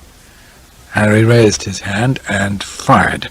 The shot ricocheted against the wall a foot from Martin's head, and he heard Bates cry out. At the same moment, a searchlight from 50 yards away lit the whole channel, caught Harry in its beams, then Martin's, then the staring eyes of Bates, slumped at the water's edge with the sewage washing to his waist. An empty cigarette carton wedged into his armpit and stayed. My party had reached the scene. Martin stood dithering there above Bates's body, with Harry Lyme halfway between us. We couldn't shoot for fear of hitting Martin's, and the light of the searchlight dazzled Lyme. He moved slowly on, our revolvers trained for a chance, and Lyme turned this way and that way like a rabbit dazzled by headlights. Then suddenly he took a flying jump into the deep central rushing stream. When we turned the searchlight after him, he was submerged, and the current of the sewer carried him rapidly on, past the body of Bates, out of the range of the searchlight into the dark. What makes a man without hope cling to a few more minutes of existence? Is it a good quality or a bad one? I have no idea. Martin stood at the outer edge of the searchlight beam, staring downstream. He had his gun in his hand now, and he was the only one of us who could fire with safety. I thought I saw a movement and called to him, "There! There! Shoot!" He lifted the gun and fired, as he had fired at the same command all those years ago on Brickworth Common. Fired, as he did then, inaccurately. A cry of pain came tearing back like calico down the cavern. A reproach, an entreaty. "Well done," I called, and halted by Bates's body. He was dead. His eyes remained blankly open as we turned the searchlight on him. Somebody stooped and dislodged the carton and threw it in the river, which whirled it on, a scrap of yellow gold flake. He was certainly a long way from the Tottenham Court Road. I looked up, and Martin's was out of sight in the darkness. I called his name, and it was lost in a confusion of echoes, in the rush and the roar of the underground river. Then I heard a third shot. Martins told me later. I walked downstream to find Harry, but I must have missed him in the dark. I was afraid to lift the torch. I didn't want to tempt him to shoot again. He must have been struck by my bullet just at the entrance of a side passage. Then, I suppose, he crawled up the passage to the foot of the iron stairs. 30 feet above his head was the manhole, but he wouldn't have had the strength to lift it. And even if he had succeeded, the police were waiting there. He must have known all that, but he was in great pain, and just as an animal creeps into the dark to die, so I suppose a man makes for the light. He wants to die at home, and the darkness is never home to us. He began to pull himself up the stairs, but then the pain took him and he couldn't go on.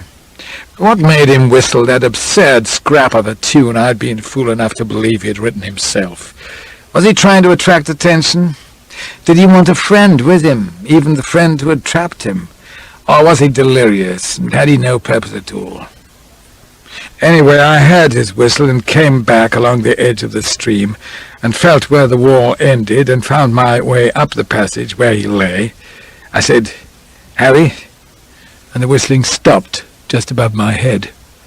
I put my hand on an iron handrail and climbed. I was still afraid he might shoot. Then, only 3 steps up, my foot stamped down on his hand, and he was there. I shone my torch on him. He hadn't got a gun. He must have dropped it when my bullet hit him. For a moment I thought he was dead, but then he whimpered with pain. I said, "Harry?" and he swiveled his eyes with a great effort towards my face. He was trying to speak, and I bent down to listen. "Bloody fool," he said. That was all. I don't know whether he meant that for himself, some sort of act of contrition, however inadequate, or was it for me, with my 1,000-a-year tax and my imaginary cattle rustlers who couldn't even shoot a rabbit clean. Then he began to whimper again.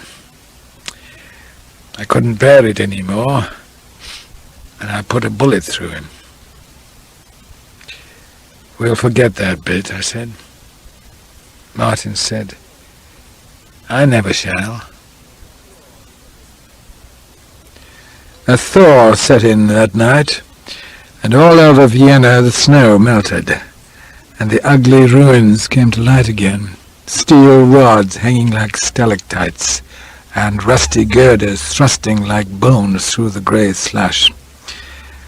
Burials were much simpler than they had been a week before, when electric drills had been needed to break the frozen ground. It was almost as warm as a spring day when Harry Lime had his second funeral. I was glad to get him under the earth again, but it had taken 2 men's deaths. The group by the grave was smaller now. Kurtz wasn't there, nor Winkler, only the girl and Rollo Martins and myself. And there weren't any tears. After it was over, the girl walked away without a word to either of us, down the long avenue of trees that led to the main entrance and the tram stop, splashing through the melted snow. I said to Martins, "I've got transport. Can I give you a lift?" "No," he said. "I'll take a tram back." "You win. You've proved me a bloody fool." "I haven't won," he said. "I've lost." I watched him striding off on his overgrown legs after the girl. He caught her up, and they walked side by side. I don't think he said a word to her. It was like the end of a story, except that before they turned out of my sight, her hand was through his arm, which is how a story usually begins. He was a very bad shot and a very bad judge of character, but he had a way with westerns. And Crabbin? Oh, Crabbin is still arguing with the British Council about Dexter's expenses. They say they can't pass simultaneous payments in Stockholm and Vienna. Poor Crabbin. Poor all of us, when you come to think of it.